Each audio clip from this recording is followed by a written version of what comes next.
Welcome to Down the Barrel Podcast with Jimmy and Dino. Get ready to dive into the wild world of Minnesota hunting, trapping, and wildlife.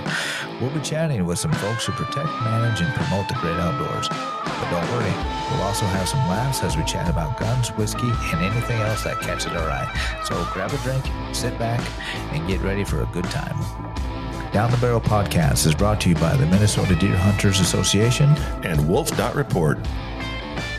Wolf.Report, a platform dedicated to elevating the voices of Minnesota hunters, trappers, and outdoor enthusiasts.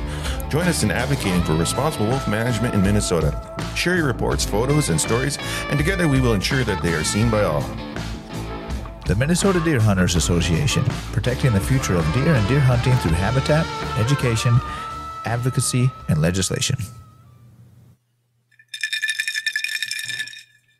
I'm Jimmy. And I'm Dino. Today, we're here with Tom Gable from Voyageurs Wolf Project. Thanks for coming over, Tom. Yeah, absolutely. Thanks for having me. Awesome. Yeah, it'll be a pleasure. And then we also have Jared with MDHA. Absolutely. I'm back.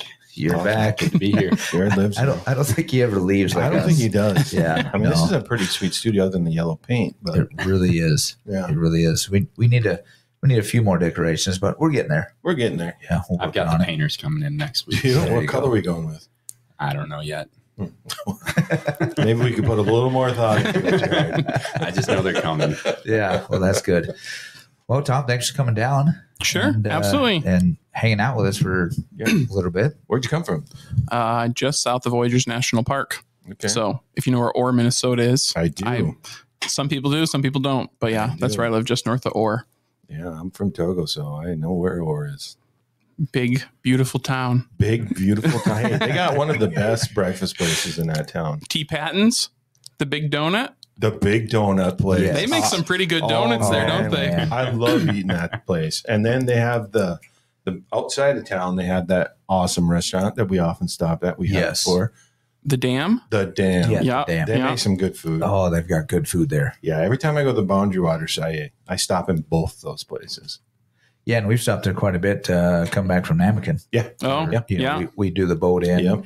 Typically, we've been staying close to Kettle Falls. Yeah. Oh, that's a super nice area up there. I love Kettle Falls. It's really nice. Yeah, that's a really cool bar, restaurant. Have you had the pinkies there? Oh, my Yes. God. Have we ever? We've had It's dangerous. we've had too many pinkies. Too many pinkies. I think Yeah. a lot of people have. They're Yeah. pretty addicting, especially on those hot days. It's like 90 degrees, and you could yeah. just sit there and one goes down, two We goes actually down. have done that. Yes, we have. I feel like I'm missing out on something. Yeah, Oh, you dude, you yeah, are you honestly, gotta you go, boat man. out there, and oh, it's great. You know what's great about the pinkies? They make the floor level. I think they make That's you right. walk level. Yeah.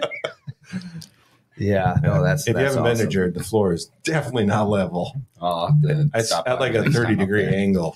Yeah, you have to look it up. It's Yeah. pretty cool. The a cool Falls place. Bar. No, Kettle Falls. Kettle Falls, Yeah, yep. Kettle Falls Bar. And they got good food there, too. Yeah, really good food. And it's even better after you had a couple pinkies. You know what helps. But pinkies is what? That's like vodka, isn't it? I'm pretty sure it's vodka and like country time lemonade or something. Yeah. I think it's pretty simple, but it just hits the spot, you Oh, know? yeah. It's It's so good. It sneaks up on you too. It does. Yeah. Especially when you have 3-4 of them. Yeah. We just lost count, honestly. Right. Yep. And then she gave us the bill and was like, wow. Yeah, they're not Proud of cheap. those things. No, they were good. So yeah, we know where Orr is, obviously. Yeah. So whereabouts in Orr? You live in town, outside of town? I don't want to disclose exactly Don't where give I your live. address. Yeah, exactly. Don't give just your for address. certain. Yeah. Yeah. But I live north of Orr, out kind of towards Johnson Lake, if you know where that's at. It's basically down a dirt road out in the middle of nowhere. And that's about as specific as I want to be. Right? Yeah, don't. Yeah. But it's out there in the middle of nowhere, which is what I like. So history of yourself, Sure. you know. Absolutely. So I'm not originally from Minnesota. I'm from Michigan.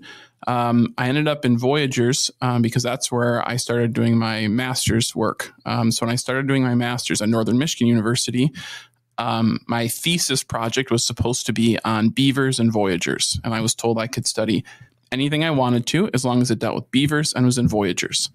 And so I thought that sounds pretty interesting. Beavers are pretty cool. And when I showed up, they had started doing some really basic wolf monitoring at that time in the park because wolves had been delisted.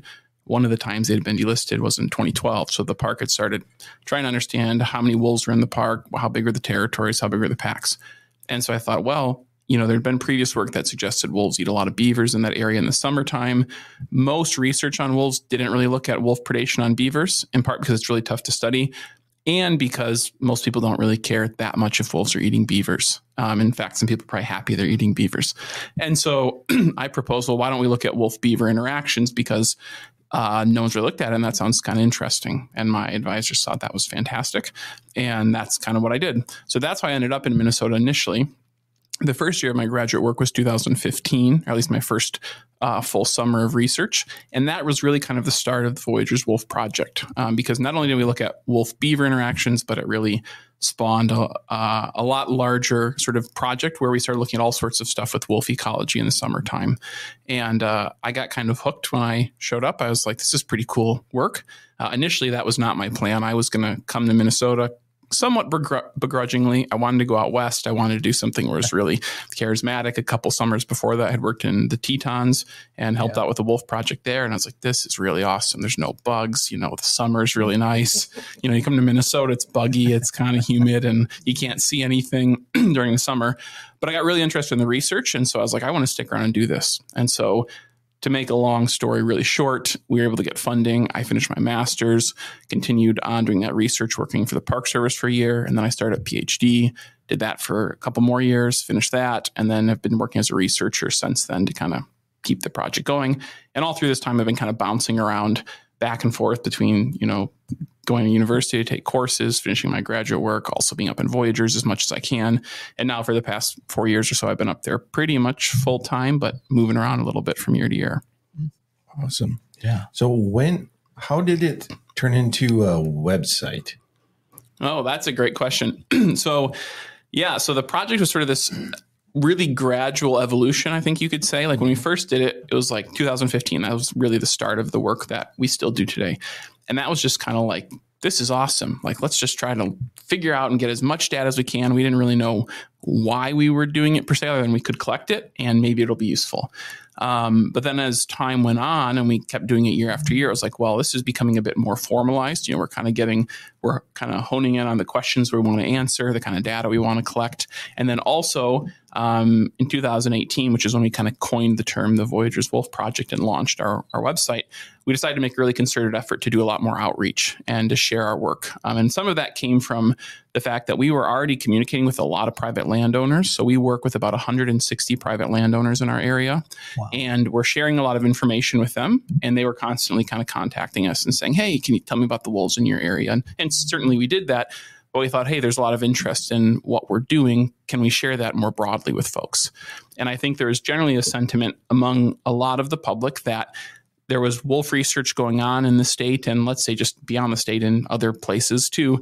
And the public didn't get a lot of insight into what was going on. It was kind of like, oh, there's this study going on. And then 3 to 4 years later, you might read the summary of what that study found. But you don't really have access, right, to the people doing that, at least not immediately. You might be able to send the DNR an email and get a response, something, but you don't have like immediate access to what they might be seeing. Yeah. And so we thought, well, we can kind of fill that niche in some sense where we can take our work and we can share it because we're not part of an agency. We don't have restrictions on what we can share necessarily, as long as we're using good judgment and we're not, giving away den sites where people can go, trek in or do something that they shouldn't be doing. We can kind of share what we want. And so that's what we really started doing in 2018. That's when we launched our Facebook page, website, other social media and things like that. And then that really kind of accelerated everything at that point because we quickly started getting a large following, which then just started this sort of snowball effect where we started getting a lot more people interested, which helped us get more funding, which helped us keep the work going. And that's just continued till today, honestly. Yeah, I think that's great. And I think one of the things that really caught my eye, and I don't know when you guys released it, but was the maps of the wolf packs. That really caught my eye. I thought that was amazing. Just to see that, they like bounce off each other. Oh yeah. Yeah. So that map was actually probably like the third or fourth thing we ever posted on social media. And that really, like, all of a sudden we went from like, a couple hundred people were following us on like Facebook to like 5,000, right? And like in a month maybe, right? And then it just kept going up because that map keeps recirculating all over the place. We weren't smart enough at the time to actually put our name on the map, right? Because we didn't think at that time, right? You don't think like someone's going to take it. But there's so many instances. If you Google like Wolfpack map, you'll find instances where it's gone crazy, more viral than it went on our own social media, but from people who haven't credited us and they made it a meme or who knows what. And every year or so, it's like we get someone who's following us says, oh, there's this social media account that shared your map. And it's like, but it doesn't have our name. So we're like, well, that's something we learned quickly of like, if you're going to share something that's going to get spread, make sure you've got your logo or something on it. I did share it today, but I did put your logo on it. Oh, thank you. We appreciate that. So you see, I was thinking ahead, but no, I thought that was great. I mean, we used to talk about that map all the time. Yeah, we did. Well, that was kind of what even spurred Wolf Report in a way. Right. A little bit was like, okay, so, Voyageurs have got this program going. Right. And obviously they track the wolves in the park and everything. So, but we all know that there's wolves outside of the Sure, park, absolutely. and a lot more than what everybody thinks. So that was where, Wolf Report kind of basically started. we should let hunters give us some pictures and data too. Yep, exactly. Yeah. Sure. And I think, especially with trail camera data in particular, right, it's a great way. One of the problems before trail cameras, right, is people could report sightings, but it's always hard to verify what they saw, how many they saw. Was it a wolf? Was it a coyote, et cetera? Yeah. Trail cameras they're very helpful because obviously you can review the evidence and say, yeah, that's clearly a wolf. It's kind of like the cougar or bobcat, right? What did you see, right? Everyone sees the cougar. But I think I think ways that can incorporate that kind of information is obviously super useful for a variety of things. And we do that in our area on a very small scale. And I think I told Jared this is for a long time, we have a lot of landowners who have trail cameras and they send us, photos they get. Right. And we've wanted for a long time to do something that would be equivalent to what you did with Wolf Report, where we basically could send landowners a link that's like, hey, if you find a wolf or you get some photos of wolf, put it on, just submit it to our website, show where it was. Right. And we can then use that information. And we do something like that's a lot more rudimentary, basically. Someone emails us and then we kind of mark on a map. I thought that's what we were doing. I thought I was rudimentary. You guys have all the GPS tracking stuff. No, I don't know how to do web design at all. So, I can do basic web design, but that was one of those things where I sat down like, how much time would it take me to figure out how to put a map on our website? And I was like, it's not worth it. I'll just keep it on myself on Google Earth or something. I bet we know a guy. We do know a guy. That's true. So I thought that was pretty cool way to, because I think those sort of things, the easier it can be to kind of collate this kind of information is super helpful. Right. Yeah. And it also just helps to see it. Like, I think it's cool looking at the map of information that's presented on Wolf Report. Yep. I think I told Jared this one. It's like, it's kind of cool to see the distribution of photos and to kind of see where the line is, right, where it stops, where you stop seeing people saying, oh, I saw this. And I think it's a cool thing. And we have landowners in our area, actually someone who's submitted a couple of photos to Wolf Report. I won't say his name, but I know him. Yeah. And that's super cool. Like, and he told me Ash Lake area. Yeah. So I think that's a cool initiative. Yeah. I know exactly who you're talking about because he told me you had identified the wolves. Yep. We know who they are. Mm-hmm. And that's the case with most of the wolves that people get on cameras in our area. We generally know who they are, or roughly speaking, like who they might be in a pack. And part of that is because we have so many cameras out ourselves that we know which wolves are in a pack's territory. What do they look like? How old are they? We've been some of them studying for multiple years, and then some of them are new. And then sometimes we get, the blurry nighttime photos. Well, people are like, do you know what wolf this is? It's like, I have no idea. That's a coyote. You don't even know what it is, right? But when people get daytime photos, we can oftentimes tell them like, yeah, it was this wolf. And especially if it's collared, what we often do is then send a map of like, oh yeah, that wolf was on your property at this time, and it matches up with the trail camera photo and things like that. And I think we think that's fun to do because if I was a landowner, I would want to know that personally. Right. And I think most people are also blown away when they see the maps, like of how it's really hard to imagine how far wolves actually travel. Right. because it's easy to be like, oh yeah, I know they go a long ways. But then when you see it in a map and you know an area well, and you say, like, wow, that's a long ways. Right. Like if I had to walk that distance, it would take me a long time. Weeks. So, and so I think that's fun too, because it gives people a sense of scale of how big territories can be and how much ground wolves can cover. Absolutely. Yeah. I watched the seminar you did last night. This morning, actually. And I know you had some kind of animation on there. I forget which wolf it was, but just to see how far that thing traveled was amazing. Oh, yeah. And that's what they do all the time. And the funny thing that's interesting is in Minnesota, actually, wolves have relatively small territories. Like if you looked at wolves across the world, basically, we're on the very bottom end of territory size. So our average territory is in our area about 100 square kilometers. You get up to the Arctic, they're 1,000 plus square kilometers. So they're 10 times the size of what our territories are here, meaning that they're traveling just incredible distances regularly. So, being that I'm not a very intelligent person, kilometers, what does that equate to? Well, if it makes you feel better, I can't do that equation. Okay. I can't do that conversion very well in my head either. Michigan. So that's right. It's a Michigan thing. Right. I don't know I think it's like 40 or 50. No. I don't even want to say it because people will watch me be like, that guy doesn't know what he's doing. Would you Google it? We could Google it. Estimate. The funny thing is, it's when you're used to doing miles, that's how you think about it. When you switch over and you do the kilometers long enough, it actually becomes a lot easier, which sounds funny because it's all just multiples of 10. Yeah. Right. And so when we do it, I'm like, oh, that seems really natural. Yeah. But to most people in the U.S., it is not natural. Around here, so you said 1,000 square kilometers? Up in like Canada would be. Yeah. Okay. So that would be 386 square miles, roughly. Well, and I think Kate, didn't she say like 250 square miles in Idaho was kind of average? And that's why I said Minnesota was. So with 100 kilometers, that would be 40 maybe, 38, 39. I mean, I know when I look at that multiples of 10. I know when my truck will switch over kilometers and miles per hour. It's kind of fun to do. Don't do that while you're driving. But so that would be the equivalent. That's what I equated to. Yeah. I drive 60, but it's actually only 140 kilometers. So I saw you talking miles per hour there for a minute. 60 miles per hour equates to a lot. He likes to feel like he's going fast. I do. I switch it over sometimes. It actually freaks the wife out when I switch it over. Only time I ever switched over when I drive into Canada. Yeah, I don't drive into Canada. I haven't in a while either. Yeah. I mean, I would. How many trail cams do you guys have?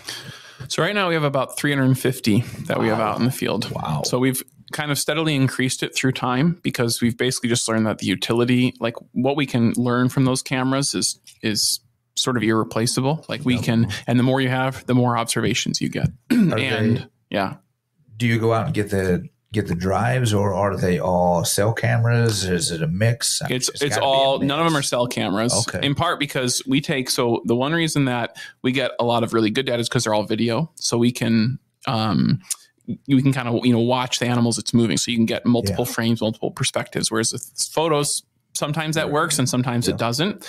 And so we tried to get, so we only do video footage and it's HD footage. So each individual clip that we take is about 64 megabytes, which is really large for sending over a cellular network. Yeah. And so we basically have just avoided doing anything cellular. Also, in a lot of our area, we don't have great cell coverage. I mean, it's not bad, but you couldn't send that. Right. So we keep it simple. We use Browning Spec Ops cameras. So their new version is the Elite HP5.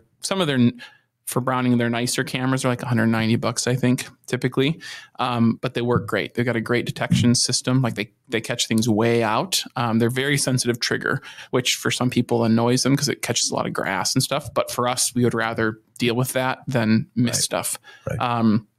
But it's a lot of work to keep all those cameras up and running. Batteries. And that's only the start, deploying them, keeping batteries, keeping SD cards. And then you have to process all that footage, which takes a long time and store it. And and we're still kind of learning and figuring out our system because we keep adding more cameras, which means we keep having more and more data, and we got to find spots to put it and how to store it and how to access it. So, and that's true of a lot of biologists. I think as time's gone on, there's more and more video capabilities on all sorts of different technology, and people are just getting their sort of hands around how to deal with photos using AI and things like that. Yep. And there's not those systems for videos really. And so there's this sort of, a lot of people are like, well, how do we handle all of this data, right? Because I was never trained during my training in graduate school to like deal with, terabytes of data and how you should do it effectively. Yep. So it's kind of learning. It's a very slow learning process. Right. You hear that, Energizer? Well, batteries. We do use a lot of Energizer batteries. Lots of batteries. Yep. Well, and I was fortunate enough to actually join Tom. Was this a few months back? Yep. Or, Yep. And go up to the Voyageurs or Voyageurs National Park area and learn a bit more about, how the project works, and tagged along to go out and check these cameras and collect some of that data. And I think Tom said you said that was one of your easier days, and I was limping around for a few days after that. So there's a lot of work that goes into it. Yeah, during the summer that'd be tough. The summers, the winters. Well, this winter was really nice because there's no snow. It was perfect, right? Every day was kind of like a dream. It was like 30 degrees, 40 degrees, so you could just cruise. But yeah, in like a month and a half, it's pretty miserable to do that work. I mean, the spring is nice, the fall's nice, but mid-May, basically to the end of August, is pretty unpleasant. We, typical days probably putting on 8 to 12, maybe 15 miles of hiking, and particularly because we did 3 times that, Tom. Oh yeah. Jared and I did like 35 miles. I'm sure he did. And you guys barely left the road. That's right. But yeah, so it's just a lot of work, in part because wolves cover so much ground, and the cameras a lot of those are on trails and things like that. So some of those we can access with an ATV or something like that. There's a fair number that are off trail too, but the wolves, when we're trying to identify kills and things from wolves, I mean, most of those are not on trails. You might use trails to access those spots, but you're just constantly having to go to a lot of places, and wolves like to spend time in a lot of miserable places. And so it's a lot of, bushwhacking through swamps and wetlands and stuff like that. And sometimes that's fun. And then other times, especially when it's hot and buggy, that's really unpleasant. Like there've been many times I've thought in June and July, like, I don't know if I want to do this next year. And then it kind of passes and you go through the winter and it starts getting warm. Like, this is awesome. And then it kind of like, you kind of descend into like hell, right? For a little bit. And then you kind of come out in the fall and you're like, man, falls in Minnesota are great, know? Summers are tough. I know. I can imagine in my head the sweat, the bugs, especially leaf debris on you. Yeah. Oh man.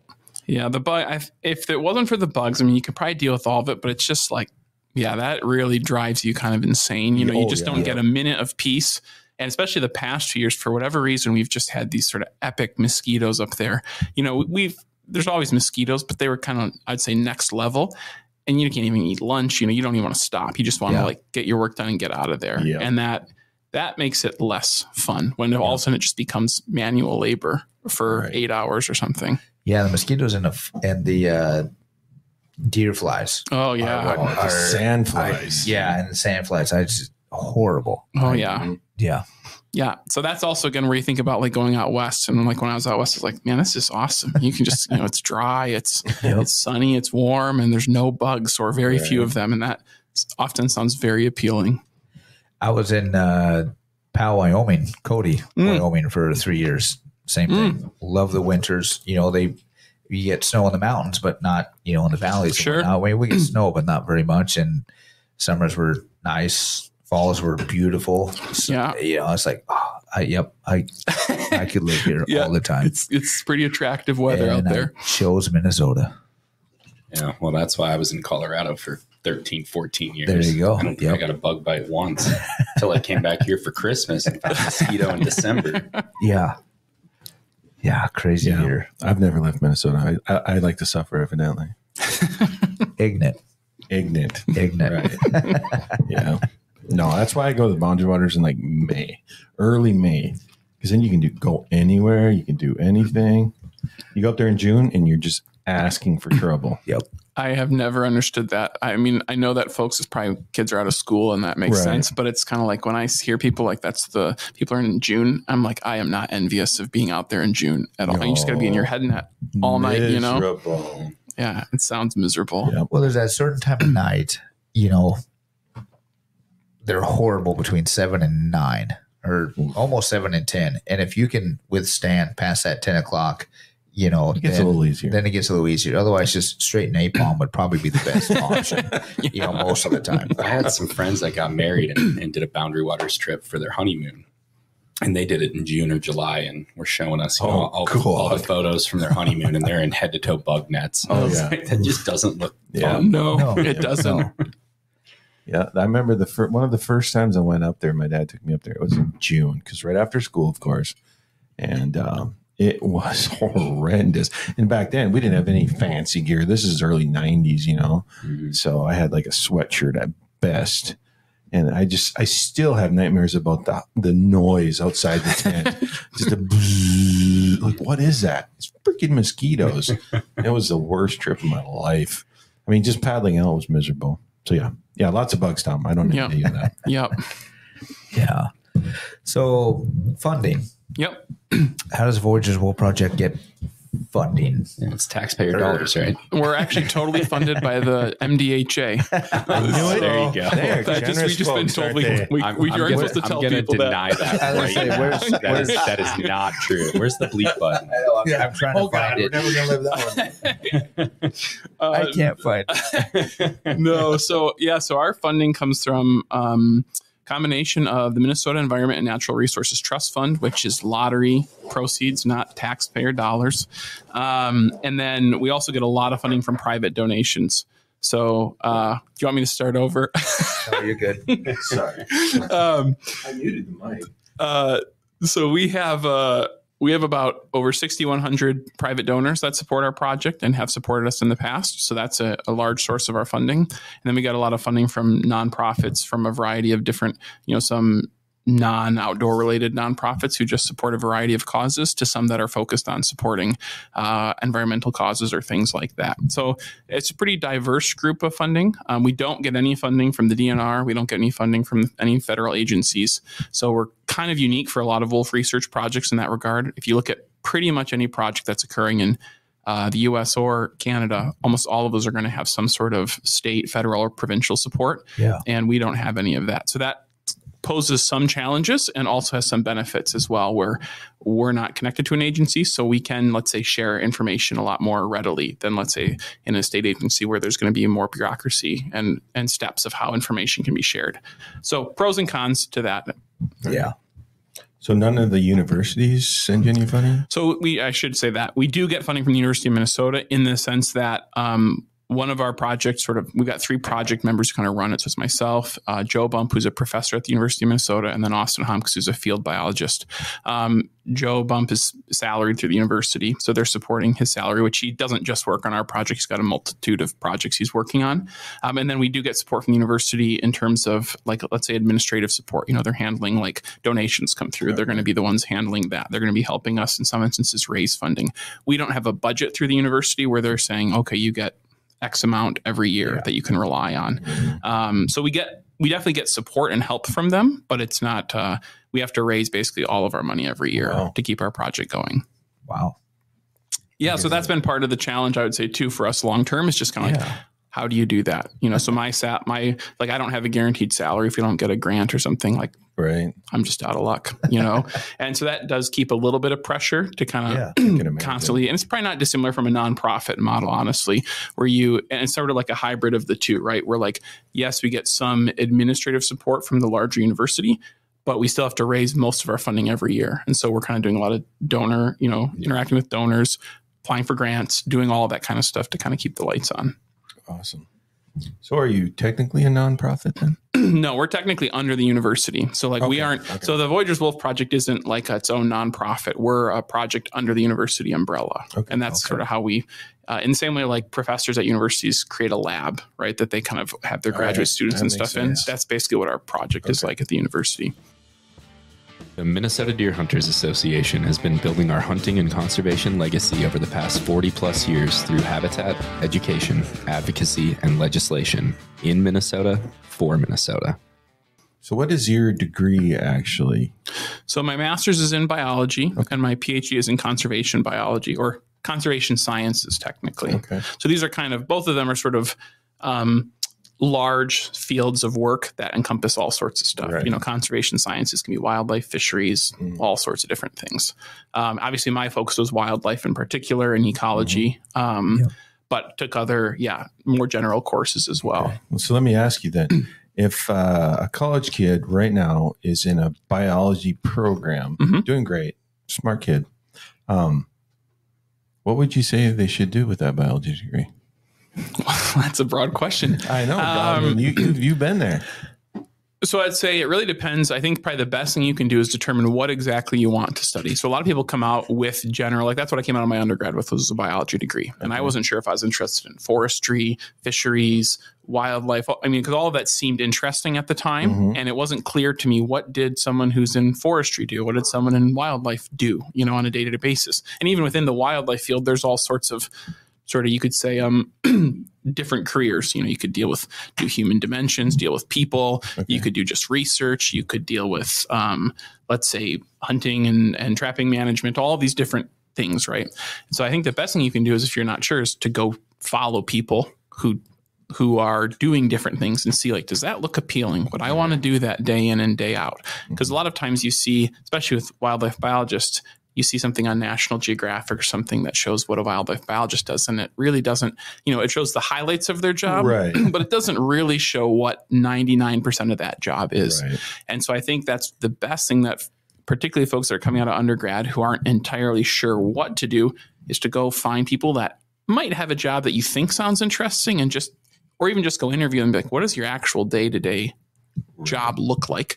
And also, what can be helpful is to do seasonal positions where you work for a couple months during a summer, right, and kind of get a flavor of what that looks like. And what does your boss do during that time, and kind of feel out if you like that or not. And there's been a lot of people who I've known and who've worked on our project who are kind of in that position. They come out of undergrad, they're trying to get some experience. They come work on our project for summer, and some of them go like, this is exactly what I want to do. This is awesome. And some people are like, I like that, but that's not my cup of tea. I just don't want to do that. And they go do something else. Those just, yeah. or people, we've had some folks that have come and they've, worked on our project, and they then go to be a conservation officer because they're actually more interested in that more hands-on thing. The research side of things deals with a lot of data and stuff, and that's not what they're interested in, or some people want to deal more with just the management side of things. They're not so interested in, let's say, the research. They want to deal with, making regulations, dealing with people and things like that. So that's the best advice I'd have for folks, is kind of go see what is out there and what really, gets you excited to get and work. Yeah, I only ask because my daughter's doing that right. I figured as much. Yeah. and that's, there's a lot of people that are in that right. position because biology is, at least from my perspective, like I went to a small liberal arts college. There was no wildlife program, right? I didn't know anyone else who did wildlife stuff. And it was kind of daunting of like, well, now where do I go? Right. And fortunately was able to kind of get some seasonal experience at a few spots. And that kind of let me know what I wanted to do and what I didn't. So like, for example, between my sophomore and junior year in college, I volunteered at a place called Wolf Park, which is a captive wolf facility. Cause at the time I'd watched, so originally I was going to be a computer science major, which is a horrible, horrible decision. I just didn't know what I was going to do. So I just, and I only did that for a semester, and I quickly realized like I don't like this at all. And so I was trying to figure out what I was going to do. So then I watched some outdoor documentaries, and there was one in particular of I forgot what it was, some corny documentary of someone who's going in with wolves, and I thought, oh, that looks pretty cool. I'd like to do. Who wouldn't want to get paid to do that? And so then I went and I got a position working at a captive wolf facility where we got to actually interact with captive wolves. But I quickly realized that like I did not enjoy that experience. Like it was enjoyable in the sense of I enjoyed the people I was with, but like I didn't want to do that day in, day out. Because most of what I did was just mowing lawns, maintaining fences, and for like maybe an hour a week, you kind of interact with the animals. But really, that just did not excite me at all. And I also I wanted to do stuff studying wild animals, not captive. So it was super helpful for me for realizing what I wanted to do, because up to that point, I had a very different vision of where I was going to go. And that kind of helped steer me in the right direction. So I think things like that can be helpful for folks. Right, yeah, for sure. Oh, that's pretty cool. So you're saying you're in the right direction now, then? I don't know. No, I think you're doing great up there. I think it's certainly... I think I'm happy where I ended up. I like the the research side of things really gets me excited because it sort of satisfies two things that I'm interested in. The one is just being outside. Like I have an excuse where I can be outside a fair bit and doing work. But then I also really enjoy I would say sort of intellectual aspect of it, where you're collecting data, you're trying to make sense of patterns, and you're kind of putting this puzzle together, knowing you don't have all the pieces. And so you're trying to figure out, how can I understand something a bit better by just getting little tidbits of information. And I find that really interesting to do. Like that's really enjoyable. Some folks don't like that aspect. I think like looking at data is really cool. Like it's really cool to come up with a question in your mind, say, we want to go look at this thing, collect data, and then be able to like look at it and say, okay, we understand a little better how the natural world works because we collected data in this way. And so that gets me excited. That doesn't always get a lot of other people excited because there's some parts that are really, I'd say, boring or tedious. Right. So, but they sure love the maps and stuff you put out. That's where stuff they certainly. Get excited. Absolutely. That's where they get absolutely. excited. And that's what we try to do is kind of distill down all of that more tedious work into something that kind of is the end result of what all that work results in. Right. So everybody may know this, but I don't. How many acres does, I guess the Voyageurs park cover and/or because you guys cover pretty much the whole thing, obviously, you study the whole thing. Do you know how many acres the park covers? So I'm going to give you something in square kilometers again, which isn't going to be very helpful. We'll get the calculator ready. So our study area includes Voyageurs National Park and then a big chunk of land. Actually, more of our study area is outside of the park than in it. And part of that's because if you look at the park, there's a lot of the park that's just water. And so a lot of packs are kind of on the edge of the park or then we also study a lot that are outside. In total, our study area is about 2,000 square kilometers, which I'm going to guess is 800 square miles or something like that. Well, it'd be double whatever we said before, right? So 772. There we go. So that's about the size of our study area. So if you're familiar with that area at all, we basically go to the park. We go all the way down to basically Ash Lake. And then over to Ray, Minnesota. Okay. And then we kind of go up by Ericsburg and kind of follow the Rat Root Lake. And that's kind of the edge of our study area. And then it goes all the way up to kind of the eastern edge of International Falls. Okay. So it's a pretty sizable area when to travel from one end to the other is probably 2 hours, of driving, in part because you have got to go around lakes and all that kind of jazz. So it's a big area. Mm-hmm. Do you know... Obviously, this is probably debatable, but how many wolves do you study in the area? So I'd say two things. I don't think it's debatable, first of all, in part because I think we know pretty well how many there are because we have cameras all the way in that area. So I should note this year we're collecting our data still. So our sort of winter survey period ended yesterday. And so we're going to collect all of our trail camera data and go through. We think there's probably 20 to 21 packs in that area right now. Wow. Last year, I believe there's 20 that we thought were in our study area. And then we have cameras in all those territories so we can know who's in them and everything like that. What we don't do is actually estimate the number of wolves in our area because take it back. We do estimate the number of wolves, but we don't quantify it in that way. We don't say, there's 100 wolves. And the reason why is because there's a lot of territories that kind of like our boundary of our study area is very subjective, right? It doesn't mean anything to wolves. What we do is measure density. And that's actually the best metric you could estimate probably most wildlife populations in is the number of animals per square. Ours is square kilometers, but you could do square miles or whatever. And so in our area, we have average about 64 to 65 wolves per 1,000 square kilometers, which is a really high density wolf population, relatively speaking. Yeah. It's still like for most animal populations pretty low. Like deer, for instance, our estimates are on average, it's been about 4 deer per square kilometer. That's per square kilometer. This is per wolves 1,000. Are measured in per 1,000 square kilometers because their densities occur so low that if you did it on a per square kilometer basis, you'd be in decimals, right? Because there's so few relative to the area. Right. But nonetheless, so we have a high density wolf population, and it's remained that way for, we think, about 30 years or so. If we go back to the early work that was done in Voyageurs in the 1980s and then the 1990s, it looks like that population has sustained pretty much similar levels throughout that period. Obviously, they fluctuate, so that doesn't mean they stay the same year after year. It just means that the trajectory there isn't a trend where it's like going up or down. It's just kind of level and it bounces around sort of an average. Gotcha. At Wolf.Report, citizen science means that you provide the data and we provide the platform. Our website is designed for the citizens, hunters, trappers, and anybody else in Minnesota to easily report wolf encounters and share location data. Yeah, so Tom, we've talked a bit about the history of Voyageurs Wolf Project and yourself, but we haven't really touched on what is the mission of Voyageurs Wolf Project, because we hear a lot about you're either a pro-wolf organization and you're out there to go against everything the hunters of the state want to see, and we also hear the other side of the issue that you're inflating numbers. Sure, absolutely, yes, we certainly get I'd say heat from both sides of the wolf spectrum. And we'd say we try to be right in the middle in the sense that we really don't take a lot of stance on any sort of management related initiatives or anything like that. We're really focused on trying to study wolves, learn as much as we can about them. And we don't really care so much what that means for management policy, in the sense that we're not going to let that dictate how we're going to look and investigate things. Our long-term goal of the project is really to gain a really comprehensive understanding of wolves, largely during the summertime. And by summer, I mean the wolves' biological summer, which goes from April basically to the end of October, when the pups are kind of fully mature, traveling on with adults. So that's one of our biggest goals, is to really understand wolf ecology during that time, because that's when wolves have been very difficult to study in Minnesota. And so there's a lot of things we don't know. And not just in Minnesota, but a lot of places with forested ecosystems where prior to the advent of technology like GPS collars and trail cameras, you couldn't really study them in any meaningful way. So that's what our big goal is.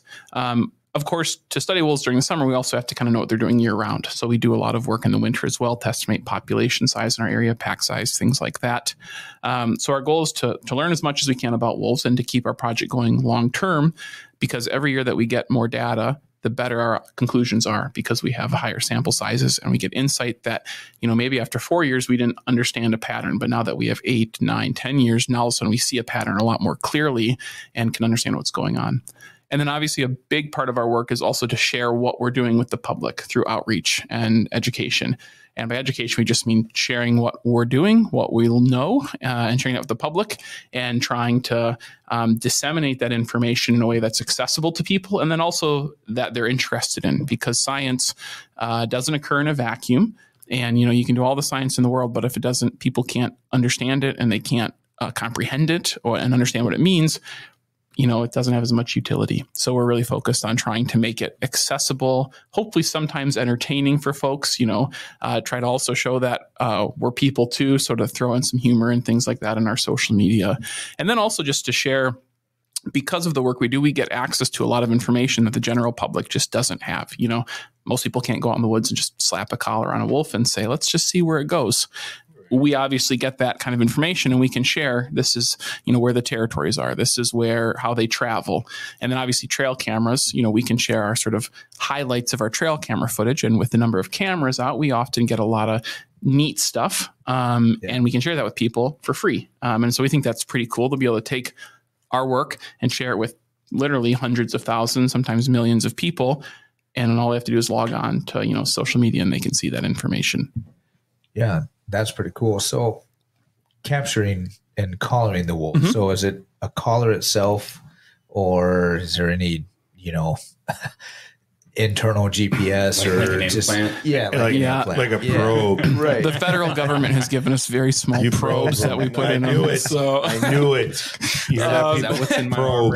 That's right. I put one in Jared when he came out, so I could track his movements. I knew it. So the way we collar wolves is we catch them using rubber padded foothold traps, which are very similar to a foothold trap you would see trappers using, except there's modifications that sort of ensure that those animals can be released safely and with minimal injury or anything like that. And because what we really want is to catch a wolf, and we want to release it and it to go back to being a normal wolf as fast as it can, because then we can get data the most efficiently. And that's how wolves pretty much in the state of Minnesota are caught, is using foothold traps, and probably most places in North America, just because wolves are very difficult to catch. And, you can catch them from a helicopter or something, but that's very expensive and very tough to do in a forested place like Minnesota, where you can't do that. Out west, that's a little bit easier because it's more open. So that's how we catch the wolves. And then once we catch a wolf, we sedate it, and we put the collar on, and the wolf is sedated for probably about 40 minutes or so, 45 minutes. And then it starts kind of waking up. We release it. It's going to be a little groggy. It'd be like someone coming out of surgery or being sedated for their getting their wisdom teeth taken out or something, they're going to take a little bit to kind of get their feet back under them, but it's not going to take too long, and then they'll be back at it, and we'll start tracking them and studying oftentimes their predation behavior, studying their movements, and trying to really learn as much as we can about where they're going. Yeah, that's awesome. Cool. For sure. How many wolves do you guys have collared? So right now, we're at like the low part of our, like if you think about it as an annual cycle, typically we're collaring wolves in the spring and early summer, so that we can then study them throughout the summer. And then as the year goes on, basically the number of functional collars that are out on wolves kind of goes down because some of the wolves are going to die, some are going to leave our area, and then sometimes you do have collar failures that you don't anticipate. So right now, I think we have 9 or 10 on the air. Whereas we'll start trying to get collars out here now once we get into May and June. And so our hope will be that we get another probably 12, 15 collars out on collared wolves. So we'll have a lot for the summer, but wolves just generally don't live super long lives. And so there's many times where you think, man, we've really got it set up. We got wolves in all these packs, and then stuff happens and all of a sudden it's like, wow, we really don't have that many collars out anymore. So it's kind of like you're always behind. And that's just because the average life expectancy of a wolf is probably 3 to 5 years. And most wolves that are young aren't going to get to be old because they're going to die before they become a breeding animal and settle down in a pack. And so that's not uncommon for us to have wolves just kind of die for all sorts of different reasons.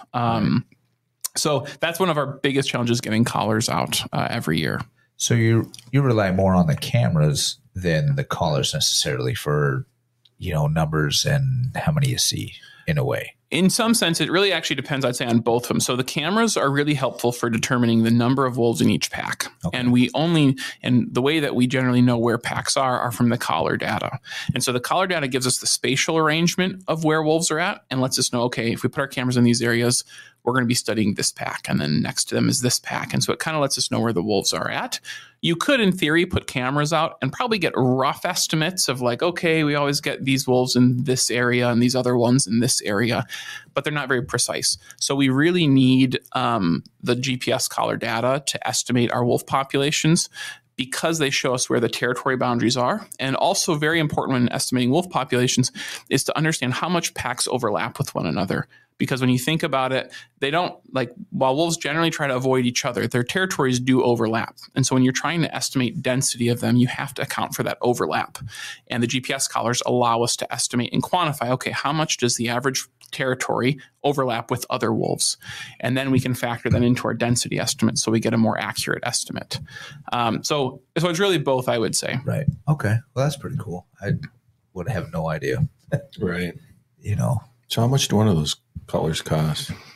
They're pretty expensive. Yeah, I was looking at the website today. I noticed they didn't list the price. They're about probably $2,500. Wow. Yeah, they're pretty expensive. It's obviously a very niche market, and one of the challenges too with wolves is wolves are really tough on collars because they live if you think about a deer, right? A typical deer's not going to be doing a lot of crazy adventurous stuff. They're going to be meandering, eating vegetation. But a wolf is going to be running all over the place. They're going to be chasing prey. They're going to be banging up that collar. And the wire in a collar, there's wiring that runs in it, right? And so you can imagine any wire that's just flexing all the time, right? And getting beat up sooner or later, even if it's protected well, starts to get cracks, and that can cause collar failures and things like that. So wolves are kind of notorious when you talk about GPS collars, especially with collar companies, of being like, yeah, well, if you're going to put this on a wolf, change your expectations a little bit, and so typically if we can get 2 or 3 years out of a collar, that's pretty good right now. And obviously you have battery limitations too. You've got wolves, and this is true of all wildlife. There's generally a rule that you don't put a collar on animals that weigh more than 3 to 4% of their body weight. And that's just to make sure that isn't an undue burden on them. So with wolves, that means a collar can only be, especially in Minnesota where we have smaller wolves, those collars can't weigh all that much, which means the batteries have to be smaller, and so they don't last as long. Whereas, you can imagine if you're studying a bison, right? Yeah, they can carry a massive, battery, and that makes the collar last longer. You don't have that possibility. You're using D-cell batteries then, or? They use, so the batteries are, at least the one company we work with measures them in D batteries. There's 1D, 2D, 3D. wolves can only really wear 1 or 2Ds. Some bigger ones, maybe a 3D. But then you also start running into sort of bulkiness too. And, you know, with wolves being smaller, you don't want to put a collar that, even if it's light, is sort of like, you know, an impediment for them to be able to do their wolf stuff. On Wolf Report, we've gotten several pictures of wolves with collars on, not in your area. So who's collaring those wolves? Sure. Yeah. So there's lots of folks actually around the state that collar wolves. So a lot of the tribes in the area do, like Grand Portage, 1854, Red Lake, Fond du Lac. And then the Minnesota DNR also is collaring wolves in certain areas.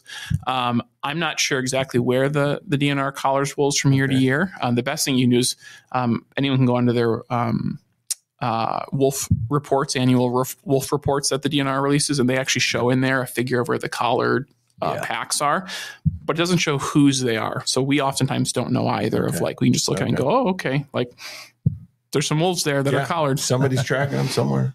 But we often get a lot of folks who also email us and they see a collared wolf somewhere, like, is this yours? And it's, no, that's not ours. Whose is it? I don't know. You know, if they're close to, let's say, could you color code them? Well, so for us, that's actually what we do. Well, we put duct tape on the collars that have different colors, and our wolves have ear tags. Not all agencies use large ear tags necessarily, but we do, because the ear tags are color coded by pack actually. So, and this is for our area, because then when we see a wolf on a camera, we say, okay, that one's got yellow ear tags. We know there's only a handful of wolves that have yellow ear tags, and what we do is on the end of our ear tags, we get a marker that's a special marker for the tags, and actually we draw a symbol on the end of that ear tag. So we can say, okay, there's only one wolf that has a yellow ear tag with a triangle on the end. And so we can narrow down which individual that we're seeing at any given time. And that's also true if one goes anywhere in the state. We can say, okay, you know, that's that. So like for last year, we actually had a wolf that went from our area. We studied it for a summer. It went north of Spooner, Wisconsin, settled down in a pack there, and it kind of hung out. And we actually, the collars have a drop-off mechanism in them, which allows the collar to fall off. I was going to ask that. And so, and you can either set it, we set all of them sort of before we deploy them, but then you can also drop them at any time based on the satellite signal. So that wolf, we are like, okay, that wolf has settled down. It's in Wisconsin. We want to get that collar back so we can put it on another wolf. So we actually blew the collar. Well, it turns out that wolf was caught by a coyote trapper that fall, and then the Wisconsin DNR collared it, and they were able to determine who it was because it had the ear tag on with the symbol, and they could then say, oh, that's this project because this is their markings. So there are value to kind of marking your animals that way. Yeah, for sure. Just farther travel. Well, it seems like you all have a pretty robust methodology with the collaring, the color coding, and the trail cams and everything. And with our current official estimates in the state of a wolf population between 2,900 wolves, do you think if we employed your methodology to a broader part of the state, whether that be the current established wolf range or statewide, do you think we'd see a significant difference in that total population estimate? Sure. Well, that's a good question. So there's a couple of things that are important to note. So the first is that the Minnesota DNR effectively deploys a method that's pretty similar to ours, obviously at a much larger scale. You know, it's a lot easier to study the number of wolves within a 2,000 square kilometer area where we can have cameras in all the different pack territories than in a place like Minnesota where it's massive, right? And you've got a lot of area. So I'd say there's obviously with any estimate, you're going to have things that could be aspects where you're underestimating populations and stuff where you could be overestimating. And it's always hard to kind of verify those things. I'd say we can look at some real basic metrics. Like if you look at wolf populations and you can just say, okay, what's wolf range in Minnesota, right? Which the DNR quantifies. And I know with Wolf Report, that's been another way that it's, been quantified and matches up fairly well with the DNR's estimate. Then you can just take that area and say, okay, well, let's just assume the average territory is, let's say 150 square kilometers, which is what it's been in the state for a while. Well, you can just divide the wolf range by that and say, okay, that's how many packs there are. And what about if each pack has 4.5 wolves on average, right? So you can kind of do some real basic estimates using basic information on wolf biology and say, okay, is this in the ballpark? And by and large, if you do that, you'll see that the state's estimates are pretty much in the ballpark of what you would expect. That doesn't mean they're perfect. I mean, no estimate's ever going to be perfect. If you look at the state's estimates, they have confidence intervals because they're saying it could be between these estimates, right? So I would say there are certain ways that Obviously you can always refine your estimates, try to do things better. I think it's tough. Like if you were to do it on a state level, you'd probably need substantially more funding to probably make that possible, because you'd have to cover a much larger area. My guess is, it could be off by a couple hundred wolves, but that would fall within their confidence intervals that they have.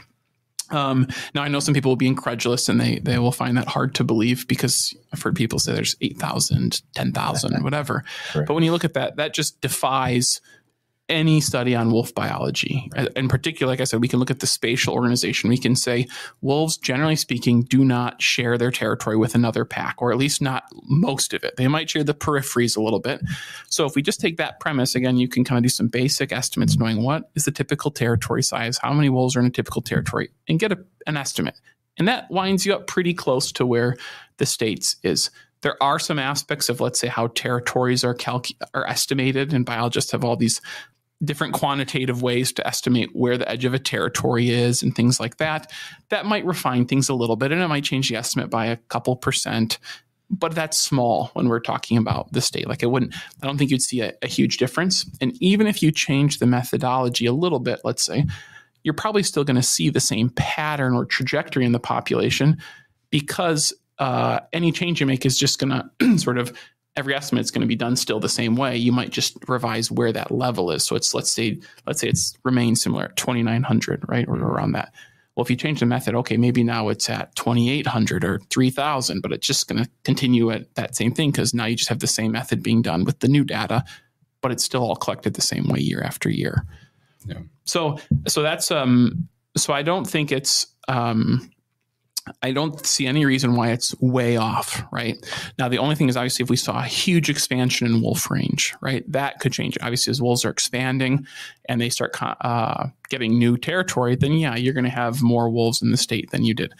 But it doesn't seem like that's the case as much anymore, at least based on what the DNR has shown. Obviously, wolf report, and then obviously things like, you can look at like livestock issues, right? You would expect that if wolf range was expanding into, let's say, a lot of places where there's now a lot of people, agriculture, you would start seeing a lot more issues with wolves, right? And you'd know about it because people would be calling the government. They'd be saying, get these wolves out of here, et cetera. And certainly that happens on the periphery, but it's not like you're in, southwestern Minnesota seeing wolves getting taken out all the time. Yep. So I'd say it's probably pretty balanced, or pretty close. But you can always refine estimates, and you can always try to get your confidence intervals smaller. And that's obviously on our project. What we've tried to do is say, we want to buy a boatload of cameras and we want to collar a lot of wolves, so we have a really high degree of certainty in our estimates. Yep. But like I said, that's a lot easier to do when you're only studying 20 packs as opposed to what they estimate there's like 500 in Minnesota or something. Right. Yeah. Right. Yeah.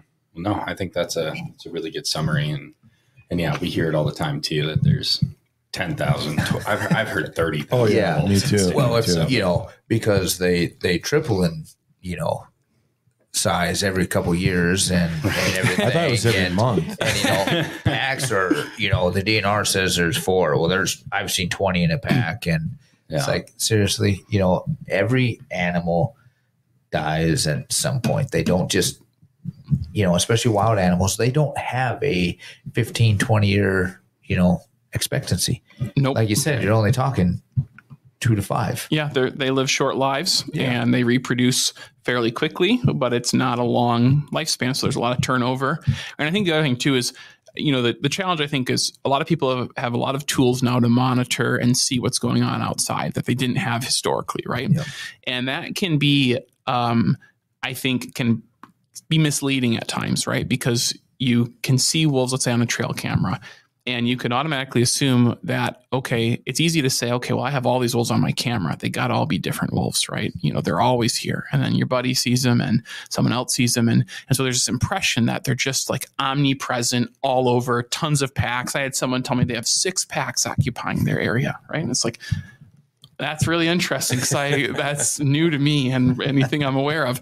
But I think that's the challenge, right? Is it's easy to get that perception. And it's probably what people are seeing is probably what's happened for a long, long time. They just didn't have the ability to see it.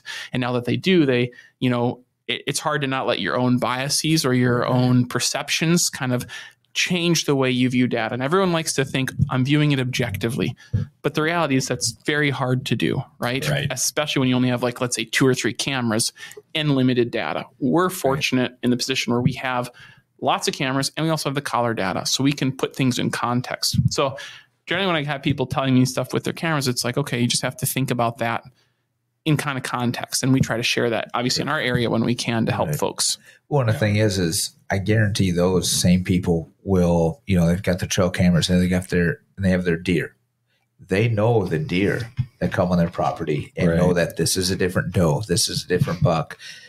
But when it comes to wolves or any, even coyotes or any other predator, like every one of those are different. It's the same wolf or the same coyote that visits the trail camp every 3 or 4 days. They think it's different because of their bias.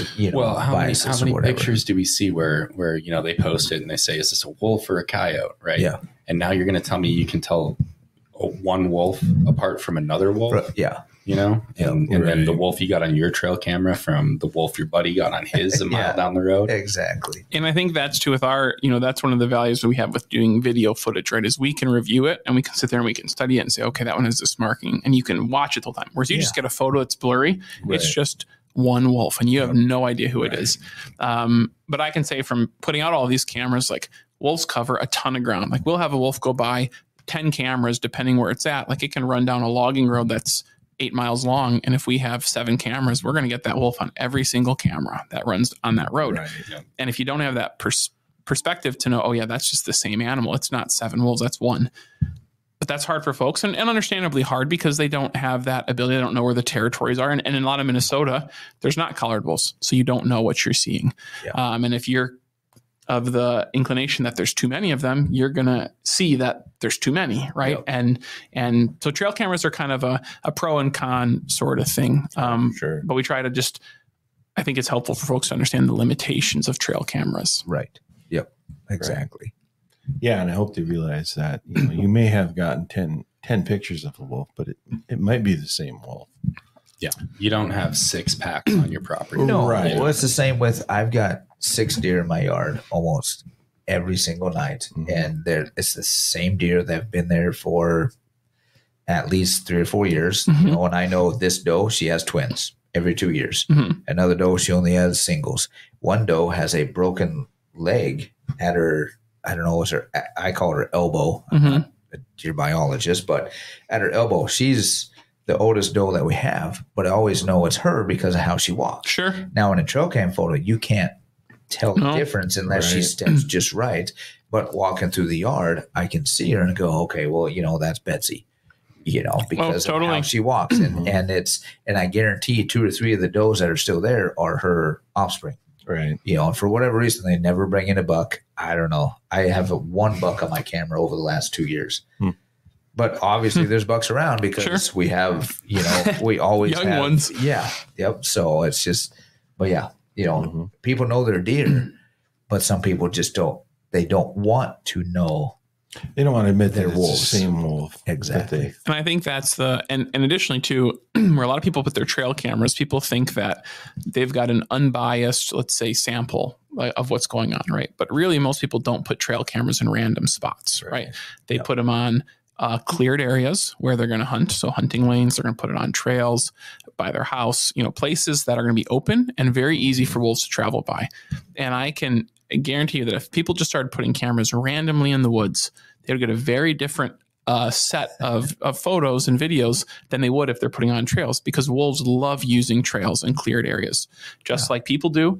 And so when people send me stuff or they're hunting lane, right? A wolf doesn't care. It's a hunting lane. It's a cleared path and it's easy to travel down. And so folks, in some sense, are putting cameras at the spots where they're most likely to get images of wolves.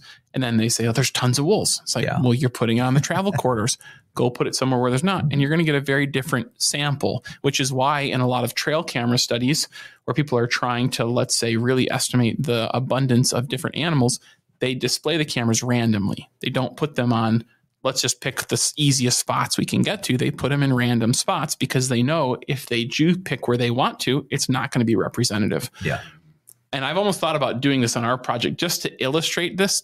Ultimately, I just end up not wanting to do that. But because, it wouldn't be very hard to say, okay, let's put a camera on a trail. Let's put one 500 feet in the woods and see what we get. And I guarantee you those are going to be dramatically different. Yep, exactly. Well, for sure. But point. I mean, at some point, though, you'd have to find a natural wildlife trail, right? I mean, you'd probably find natural, but you'd get a more balanced of you'd get a better representation of, let's say, the number of deer, the number of wolves there. Because, we hear all the time, I see more wolves than deer.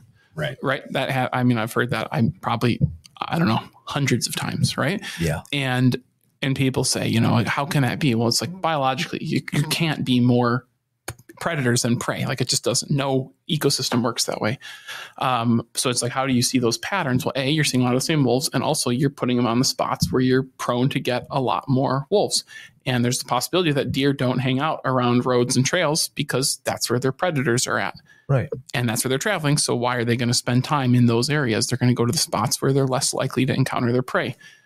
So that's kind of where I'm saying, like, you might get a more balanced assessment if you're looking at those things. Can we say that a little bit louder for the folks in the back? What's that? They're seeing all sorts of wolves, but no deer. There's no deer. Obviously, there's deer in the area because there's wolves.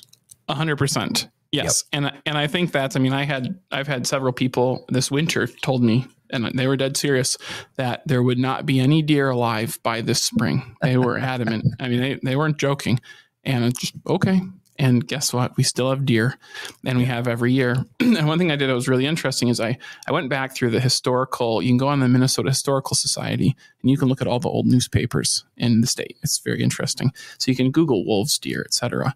And what's really interesting is that since the late 1800s, early 1900s, no matter what the deer population is doing, people are always complaining that there's not deer.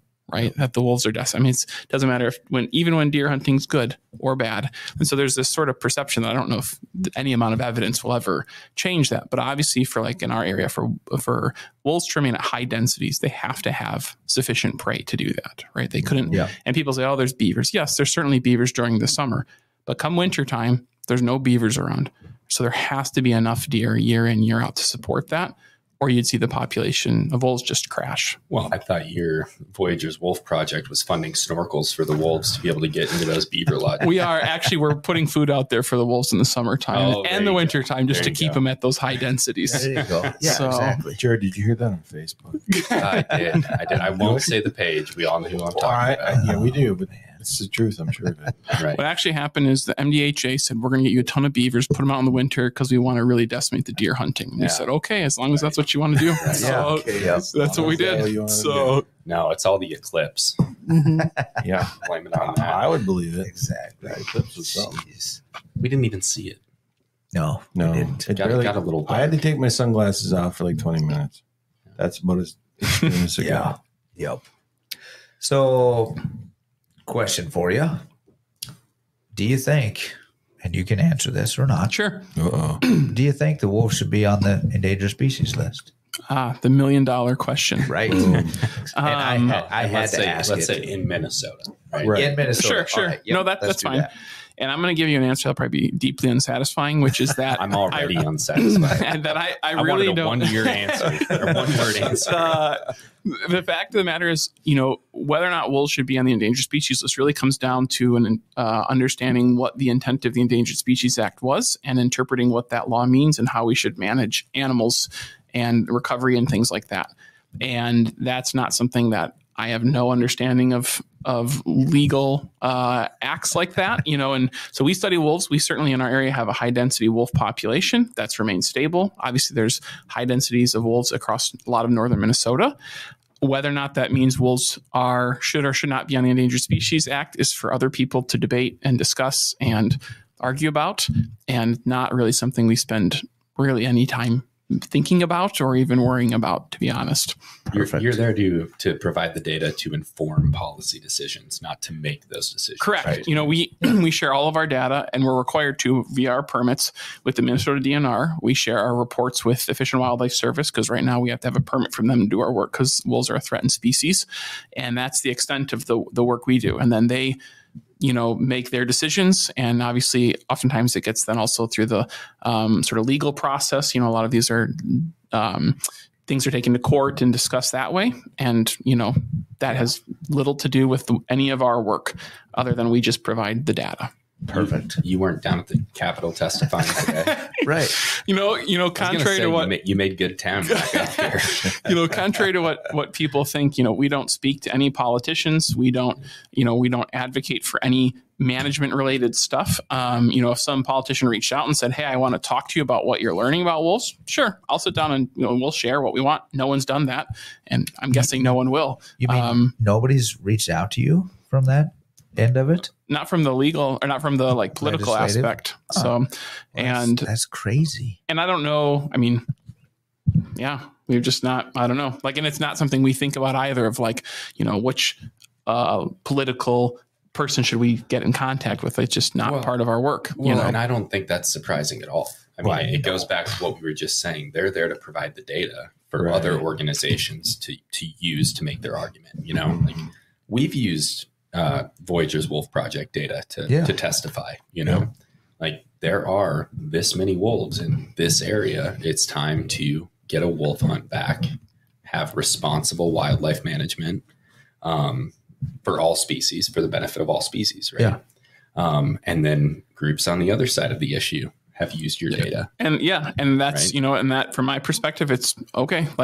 In my opinion, our and this is really where it comes down to what's the role of science versus values. And unfortunately, science, both sides oftentimes in these debates say the science supports their perspective and really doesn't support any of their perspectives, right? It tells us how the natural world's working, what our actions may or may not, what impact those may or may not have. It doesn't tell us whether that's a good thing or a bad thing, right? And I think that's the unfortunate thing is we hear people arguing about what their science says. And really what people should be discussing is what are their values? What do they care about? What matters to them? Because that's really what matters. And our project has nothing to say or add about what values are. My perspective doesn't matter of what I value any more than what any of you value or what any wolf advocate values. That's a larger discussion. And I think, unfortunately what happens is there's an understanding that, there must be some secret, if let's say some data comes out that doesn't support that wolves are decimating deer populations, well, then you're automatically making a value statement, right? Yep. And from our perspective, that's not making a statement at all. We're just trying to describe how the world works. To me, that doesn't hinge on whether or not, or I should say, wolf management doesn't hinge on that question. For a lot of folks, so that sometimes kind of is the anchoring point of, if wolves aren't, let's say, decimating deer, then our argument for managing wolves falls apart, right? And I think that's an example of conflating values and science. And I'm glad you brought that up because it really is a values perspective, right? Mm-hmm. And I hear all the time that it's the hunters in northern Minnesota that want to see wolf management, and it's the people down in the cities that are preventing that from being able to happen, right? And that comes down to values, right? The data doesn't change. It's 27 to 2,900 wolves, whether you're pro wolf or you're pro wolf management. Mm-hmm. So it's how you interpret the values of that. And unfortunately, us as hunters or people who want to see active wolf management in the state, we have a responsibility of making a compelling argument to those that hold the other side or the other side of that value coin, let's say. And even more so the people that are in the middle. Mm-hmm. And we see all too much hunters or pro wolf management advocates that are doing the opposite. We see it anywhere from rhetoric on Facebook or any social media post, about the 3 S's and, break the law because these rabid wolves are after your children. Right. That's not the case. And then, I feel we usually refrain from calling out names or organizations, but typically, but I feel the need to call out Cody Roberts out of Wyoming. This is and I don't know, the media called him a hunter, I would probably get the bleep button. I'd call him a piece of shit. Yeah. You got it right that time. But no, I mean, this guy wants wolf management, and has it, right, in the state of Wyoming. Yeah. But he feels the need to take an injured wolf that he ran over with his snowmobile, duct tape its mouth shut, parade it around town to different bars, put a shock collar around its neck, shock it for hours, and then take it out back and shoot it. Now, if you are a pro-wolf person or even someone in the middle and you see that story, which side of the aisle are you going to? Right. Yeah. Right? Those of us that want to see responsible wolf management, we need to do better, because right now we're harming ourselves. Well, and even with that guy, I mean, he's a hunter. He's a piece of shit. Right. Exactly. And I think the problem you have with some of it is, it's easy to say, well, that person doesn't represent, let's say, hunting values, right? But the fact of the matter is that, there's a lot of folks who share similar sentiments, and they actually shared in some of the articles about that guy. People were actually supporting what he did and saying, telling, oh, I'll grab the duct tape next time. And they have, so there's, and I think that's the kind of stuff where there is a culture, and I'm not saying that this is all hunters. It certainly isn't.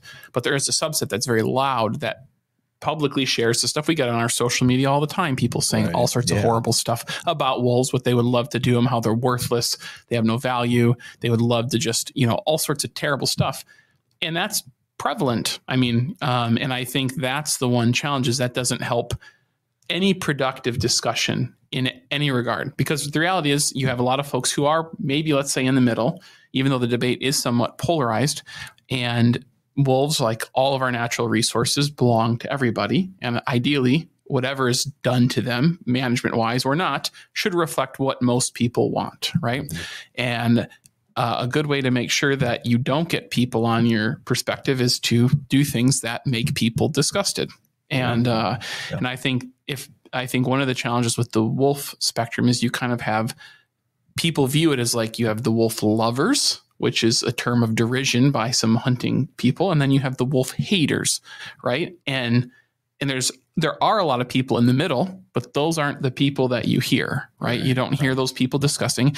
And there's people in the middle who might be, let's say, less inclined to hunt wolves, and some that might be more, and they might be able to have an amicable discussion, but you don't hear those amicable discussions. What you hear are both sides yelling at each other, calling each other morons and all sorts of awful stuff. And I think that's one of the most discouraging things, and it kind of highlights our society at large, is like, we can't even have productive discussions about, okay, that's what you value. I value something different. Okay, like, is there any middle ground, or can we come to some sort of arrangement? And I think there's just utter sort of hatred for people that are not from their perspective, and that never helps anything. Yeah. And I think one thing and this isn't science related at all, it's values, but just seeing people being able to have discussions that are honest, be able to disagree and say, like, I disagree with that person, but I still like them. Like, or they're not a horrible person because they want to hunt wolves or they don't want to. Like, I know a lot of people who are wolf advocates who are really great people and who aren't for hunting. And I know people who are hunters who want wolf management, and they're really great people. And I also know people on both sides that are also not very pleasant and, kind of pretty out there. So it would be nice if there was a way to sort of tone things down and have meet in the middle and have better discussions about things. Yeah. Well, we're working on it. We're trying to build a coalition of some legislators and some key stakeholders to really sit down and try to hash this issue out. So sure, we'll see if that can happen. Right. Yeah. And I think one of the big things, especially if we're talking about wolf management, is probably, I think would do a lot of good, is we hear a lot of issues, right? Why people want to, let's say we need to hunt wolves because we got to help the deer, right? And that's sort of like the linchpin argument you often hear from a lot of hunting groups, right? And that's, and if that argument falls apart, it's like, okay, well, now we have no good reason. But the funny thing is, we think about all the other animals that are, let's say, hunted or trapped in Minnesota. You don't hear that. I don't hear anyone saying we got to hunt the fishers because they're eating all the voles, or we got to hunt the foxes because they're eating all the rabbits. But nonetheless, we have management. No one thinks that foxes are getting decimated. No one thinks that fishers are getting killed at numbers they shouldn't be, right? And so there's something about wolves that's really fascinating. And this is where we get the most heat, is saying, looking at the data, we don't see a lot of patterns indicating that wolves are the primary cause of decline. Now, for me, that doesn't signal that, okay, we've just dealt a devastating blow to wolf management. But to a lot of people, that is like we're taking a stance. And I do think it would behoove the discussion to sort of maybe think about things a bit more of like, okay, even if wolves aren't impacting the deer, probably wouldn't change some people's perspectives. So let's just be honest about our values. Some people think every species can be harvested in a sustainable way. Yep. Some people don't like that. Okay, but those are values, as opposed to arguing, well, does the science say that the wolves are going after the deer or not? Which is how we hear. And then it's just people yelling at each other. Right. Yeah, well, and that's always my take on it too. I think the example you just gave was the fishers are decimating the voles, right? Mm-hmm. Well, if we started, we already can harvest fishers, right? Mm-hmm. Has anyone heard anything about, from the pro fisher side of the issue? Is anybody out there trying to save the fisher? Not to my knowledge. No. And so that's my biggest issue, is we have these charismatic creatures like the gray wolf, like the giant panda, that have this, I don't love this term, but almost cult-like following, right? Yeah. And I would say cult-like on both sides, ironically. Exactly. Yes. No, I would agree. I would agree. But it's this animal that is so highly regarded that you can't get beyond that initial point of conversation. Yeah. You bring it up and it's, oh my God, I love wolves. Right. Or it's that emotional spike. Right. Or it's, well, they're well beyond their target recovery number and we should probably start harvesting them like every other species. But you can't get beyond that because they're just one of those iconic animals, So how do we get past that? Well, then you have both sides to where they're above that number, just like you said, so we need to start harvesting them. But then you have people on the other side of the harvest number that not necessarily wants to harvest them, but just annihilate them, even though they may come around at some point and say, well, they need to be managed because they weren't getting any stronghold by saying, kill them all. And then you've got the other side that says we don't want them harvested at all because that would be killing them. Well, but again, with pro-wolf management, everything needs to be managed. But there are the two sides to that, which is, it's sad to say that it's definitely two-sided. Well, it's three-sided. Three-sided, right? Yeah. It's the people that are all in, we want to see wolves thrive in everywhere, right? We don't want to see another wolf harvested in the state of Minnesota. And then it's the people that say we want to see a reasonable, sustainable harvest, right? And then what you're alluding to is this other fringe that's on the same side of the argument, but it's just gone so far to the extreme that is just anti-wolf. They want them gone. Well, I will never stand behind that statement. Wolves belong here. There's all this talk online right now about wolves being reintroduced in Colorado. And one just, they just had their first confirmed calf that was taken by a wolf.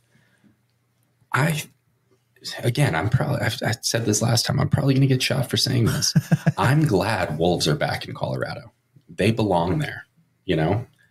They just need to be held within a reasonable population level. Yep. But wolves belong on that landscape. They're an apex predator that landscape needs for ecological sustainability. I hope they don't get out of control. Well, the thing is it sucks that it, had predation on a calf, but wolves are going to do what wolves are going to do. Right. I mean, it just so happened that, the calf was available at that time. Yeah. And that's the whole thing. But and that's what I love about these pictures of, the deer, the deer kills and stuff like that. And everybody freaks out, they killed a deer in my backyard. It's because that's where the deer was. Yep. That's where the wolves had to go to get that deer so they could eat. Wolves are going to do what wolves are going to do. They're a predator. Yeah. I mean, if wolves were extirpated from the state of Michigan, do you think there'd be an effort to reintroduce deer Did I say wolves? You said wolves. Sorry.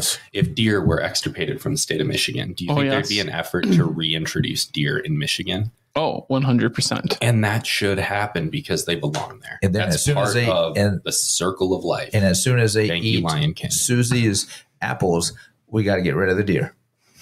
Because deer are going to do what deer do. Right. You know, what I was also going to say just about the photos things that I find pretty humorous is, you know, okay, so you get rid of wolves because people think, oh, if this wolf ate this deer and how horrible of a death. Well, you get rid of the wolf. Well, how else is that deer going to die?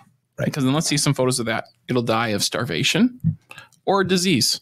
And I guarantee both of those deaths will be far longer and more probably unpleasant. I'm not saying getting eaten alive. I mean, there's no good way to die. Probably the best way as a deer is to get hit by a car and you're just done, right?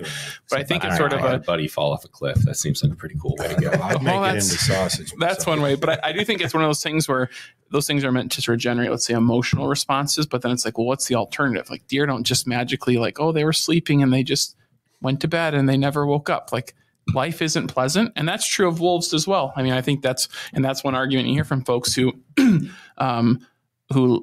like hunting and they want the sort of activities is, okay, well, me shooting an animal is probably a better death than maybe how else they might die, which may or may not have merit.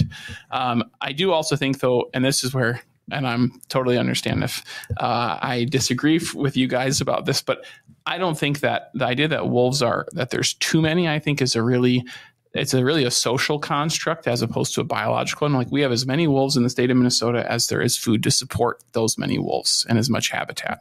And the same things with deer. Now we might say there's more than we would want and there's having an undue impact. I mean, we can see this with deer, right? We have created lots of agricultural habitat in areas of southern Minnesota, southern Michigan, and deer cause lots of issues. So they're at a higher level than we want socially. But it's not because there's more deer than like they're overpopulated in a biological sense. They are exactly where this landscape can support them. We might say that's not ideal for what we want to do. Right. My perspective, particularly with wolves, is in most of the areas where you have wolves, you don't actually, those impacts on humans are very minimal. Like the average person living in northern Minnesota, I live in northern Minnesota, you guys live in northern Minnesota, on a day-to-day basis, my life is not impacted. I live at the intersection of 3 different wolf packs. And yeah, I have to be a little careful if I'm walking my dog. And there's always the possibility that something could happen. But I don't, when folks say, oh, we have to keep them down. Well, first of all, I don't think actually we're going to do that biologically because we don't kill enough. And that's a whole other discussion. But I also just don't think like getting them to a certain level. It's like the wolves are going to continually come up to where the food sustains them. And we're not going to change it. So unless we change the amount of food on the landscape, which is changing the number of deer, I don't think you're going to see much of a change in wolf populations, even if you manage them. That doesn't mean you can't manage them. Like when we people hunt deer, and I don't generally hear hunters out in Minnesota saying, let's lower the deer population this deer season, right? They hunt them with the understanding that impact in a regulated sense isn't going to change the number of deer available the following year, right?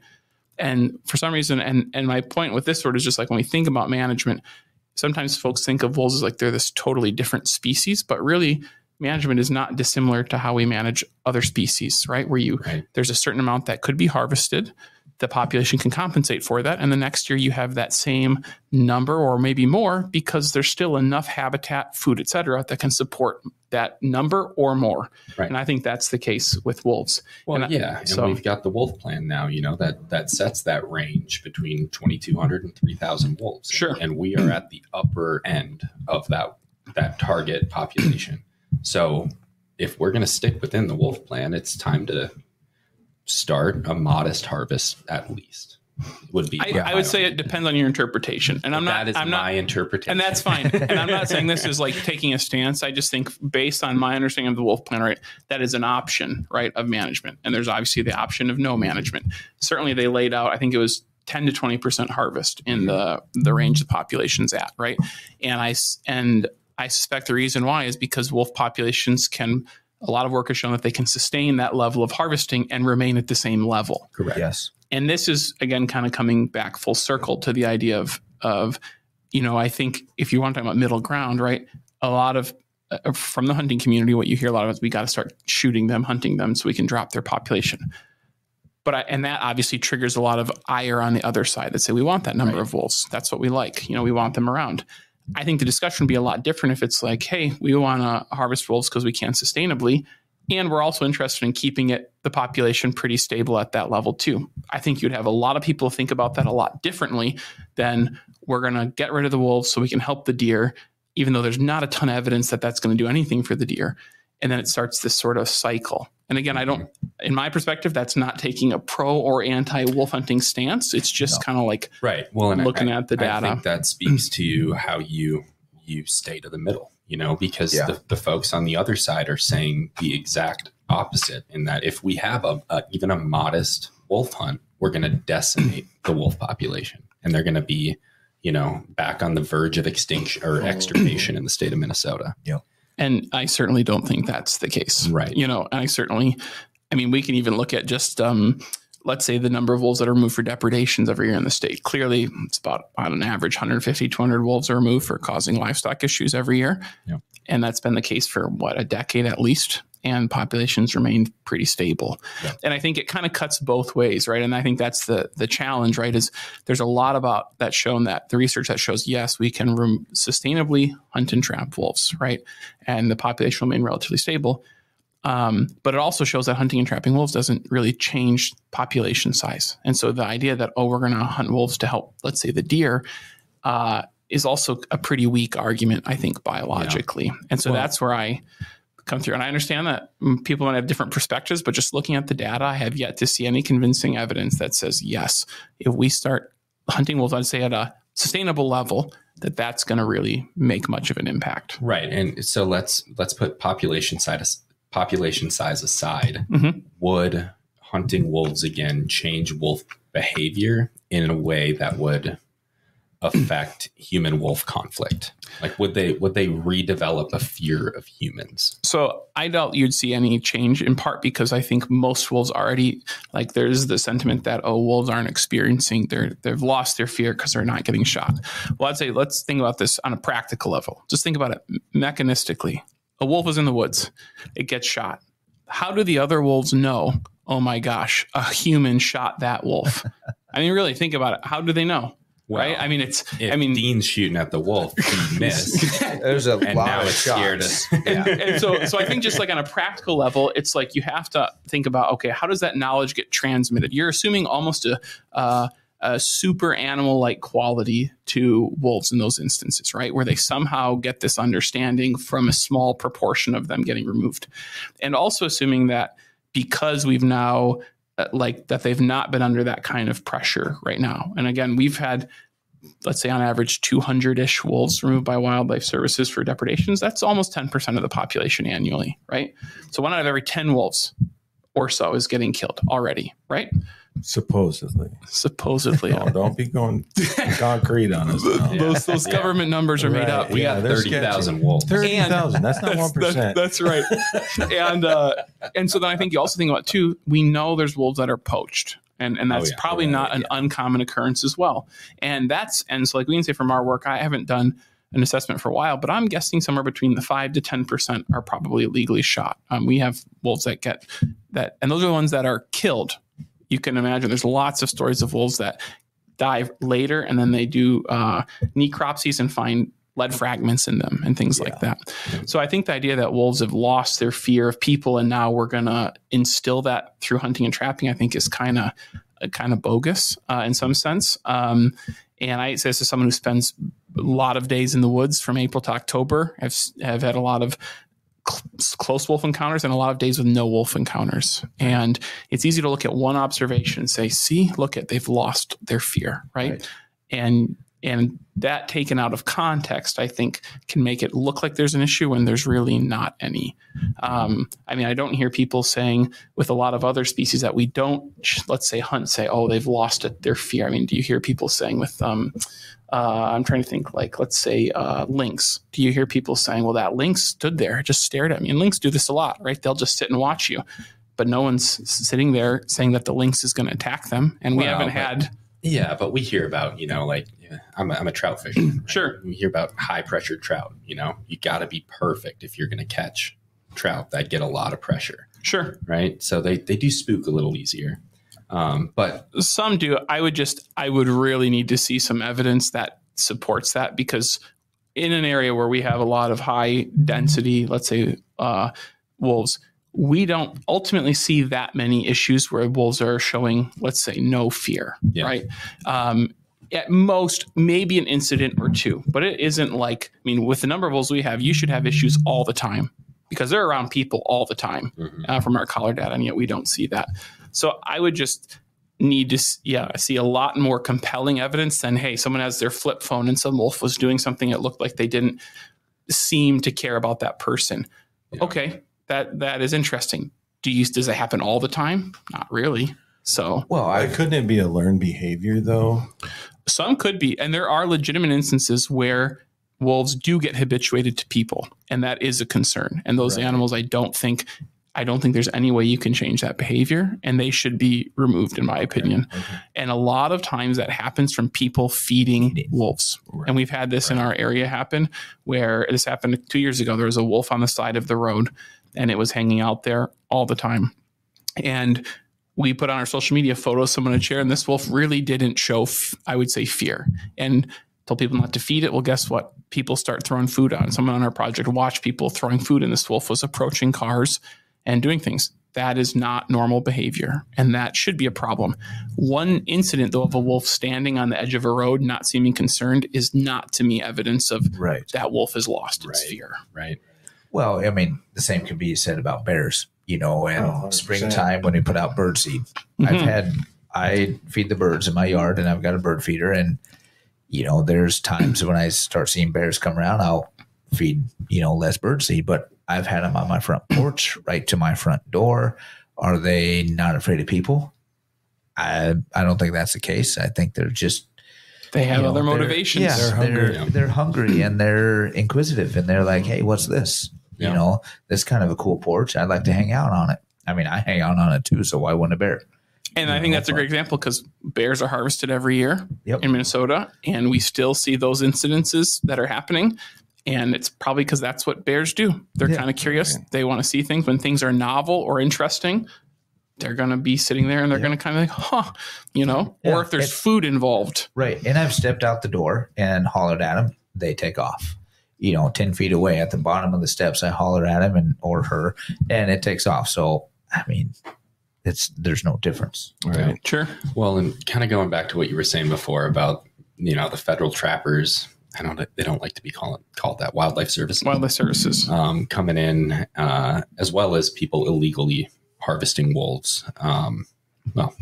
Illegally poaching wolves, let's call it like it is. Mm-hmm. Right.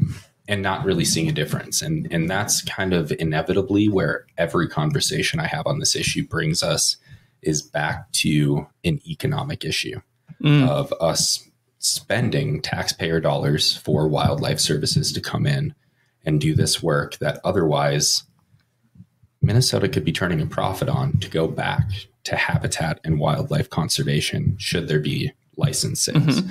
And we could eliminate a significant amount of illegal activity through poaching of wolves. So I don't know if you have a counter argument to that or agree with that.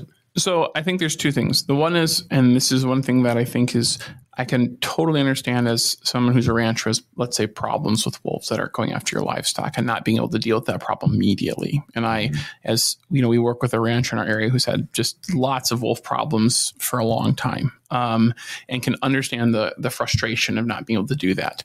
And this isn't having to do with being listed or not. I just think that seems pretty reasonable that ranchers would be able to, let's say, remove an animal that's going after their livestock or that they view as to being an imminent threat. But that's, I think, really different than the idea that, okay, if we have a limited wolf hunting season or trapping season, that's going to somehow markedly decrease the amount that we're going to have to spend on depredations. And you can see that even in the wolf hunting seasons that we had, there was a little decrease in depredations, but we still had issues and there's still wolf problems. And I think the other thing that's interesting, right, is if we look at it, let's just zoom back big picture. If we look at just animals, right, deer cause far more problems and cost economically than wolves do. Shut your mouth. and I think this is, and this is where I just think, as someone who's just, you look at the data, it's like, it just seems extremely, and I don't mean this, I like deer hunters. A lot of people are great people, but it's very, in my opinion, sort of hypocritical to say wolves cause this damage, which we can quantify, and it is quantified, which is in a couple $100,000 maybe a year, when we know economically deer are causing literally millions of dollars, and their crop damage alone, the DNR doesn't have enough funding to deal with it, and that surpasses what wolves do. And yet I don't hear, and I'm not saying you should do this, but I don't hear deer hunting organizations saying, yeah, let's go lower the deer population, right? That would be... Well, we're not going to do that. I know. I try every year. I know. But my point is, and I'm not saying we should do that. I'm just saying, like, if we're looking at these things, if that's really the concern, limiting the impact on human society, there is a lot of animals that we can focus on before wolves that will have a much more meaningful impact for a lot larger number of people in the state. I agree. But in the state of Minnesota, wolves are the only species that we can't do that for. I mean, I shouldn't say the only species, but the only species with a significant enough impact, right? And so why are they allowed that exception from the methods we apply everywhere else? So I'd say two things. The first is obviously right now endangered species list has its limitations. I think once they came off of that, that's a whole other discussion, and how you limit and deal with the negative effects of certain wildlife is a whole other discussion. And that goes for just not only wolves, but other animals as well. And I'm not saying that therefore means that you can't have let's say a wolf hunting or trapping season. I just don't think there's a lot to suggest that's going to really resolve a lot of these issues long term. In part because, again, we're not going to really change wolf population size long term through the limited hunting and trapping season. And so and you kind of see this in the data, every year you're going to still have the same issues. They have issues in Manitoba, they have issues in Ontario, places where they have wolves established long term, and Idaho, all sorts of other places where they're trying to monitor it. They still have problems in a lot of them. And they're paying lots of money to try to resolve it, and it doesn't resolve itself. And that's because the populations keep coming back up to where the carrying capacity naturally is in that landscape. Again, that doesn't mean you can't, let's say, hunt and trap them. It just means that to use that as an argument, in my opinion, is pretty weak logic given the data that exists. Ouch. But aren't you saying, though, in that same sentence that you could hunt and trap wolves and not really affect their population? Oh, totally. I totally 100% believe that. Right. So that's what I'm saying is I don't think, and based on the data that's available, I don't see much to indicate that, yes, hunting and trapping seasons will have a substantial impact on wolf populations long term. Now, is that future populations or current populations? Like, I would say, well, the way I think about it is like, let's say you take 10% of the population out this year. Right. Next year, the population will be back up to what it was prior to what you took out. Because reproduction is going to account for that. In particular, you're going to see probably things like increased pup survival, decreased dispersal rates, and it's going to allow the population to compensate, which is the same reason why we can harvest, 100 and some thousand deer every year, and the deer population remains high or sometimes even increasing, right? Right. Yeah. Because we're not removing a substantial enough proportion of the population. Right. And I think that's the same with wolves. And I think if you look at the Minnesota wolf management plan, that calls for like removing 10 to 20% potentially of the wolf population if they're delisted. And at that level isn't going to do much for wolf population levels. So you, Tom Gable of Voyageurs Wolf Project, are on record advocating for a 60%. 100%. I will say there's a clip on this podcast where Tom says, we do not kill enough wolves. You can, if you edit it just right, you'll get what you're looking for. Yeah. So I'm saying, please don't use that out of context. Okay? Yes, we won't. And no, that's fine. I mean, like I said, I think it's important. Like I said, from our perspective, like that'll make a lot of clearly people who don't want wolf hunting. It will make some folks that runs contrary to their perspective. But I also don't think it would be very honest to say that we don't know that, because there's been a lot of studies that have looked at it, and we can even see it again in Minnesota. There was 3 hunting seasons, and the wolf population remained relatively stable. Yep. There was a little decrease at first because the way wolf populations are measured is at the end of winter. Well, the season happened right before it. Right. So of course we're going to see a drop, but if we kind of account for the number of wolves that were removed and add that kind of into the initial population, it'd probably be pretty similar. So I do think that that's likely the case. And again, this is where, from my perspective, it's really coming back down to the values, not the science. And I think that's where I hear a lot of arguments, let's say, about their impacts on deer, livestock, and vice versa, impacts on social groups. And, if you hunt wolves, it's going to impact their social groups, for instance, right? And some of the advocacy uses some work that we were associated with publishing.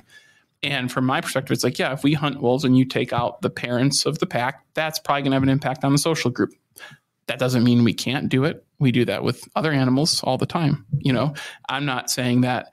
So in my opinion, that doesn't provide evidence that, okay, we can't do it. It just means that this is what would happen if you take out the parent of a social group.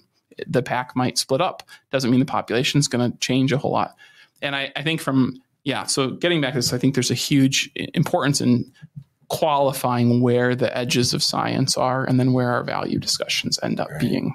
So, Tom, I want to ask you about, there's some current legislation about the wolf count in Minnesota, about counting the entirety of the state and not just the historical wolf range. Do you think that would change the numbers in any way if they did that? And I don't even know how they would do that. I don't.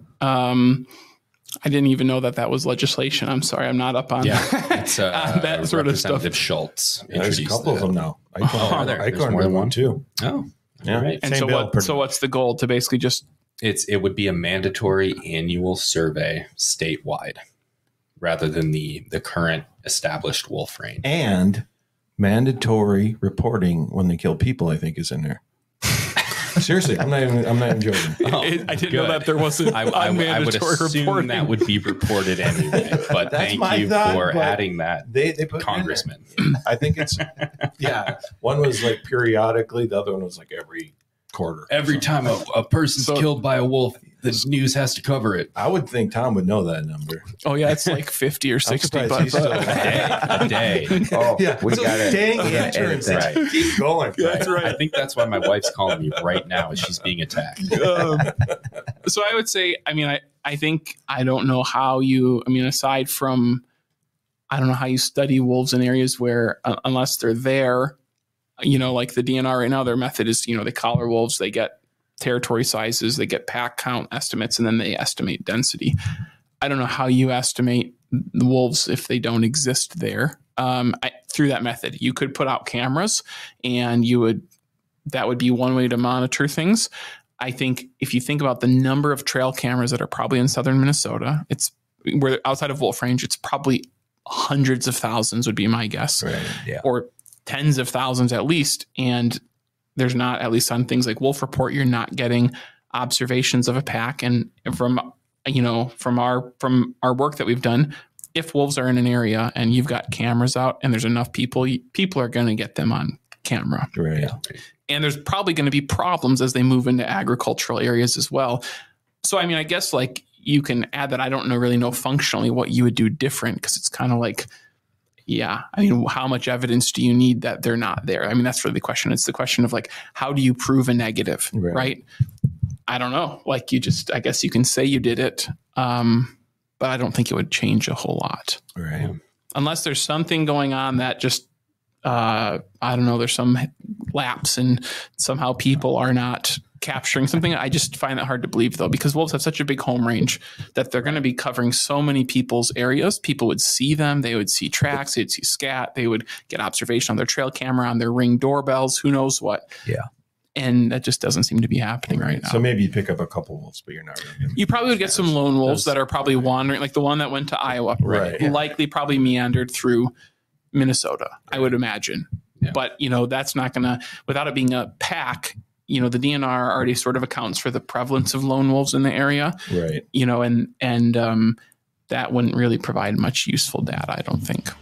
The Minnesota Deer Hunters Association has been building a hunting and conservation legacy over the past 40 plus years through habitat, education, advocacy, and legislation in Minnesota for Minnesota.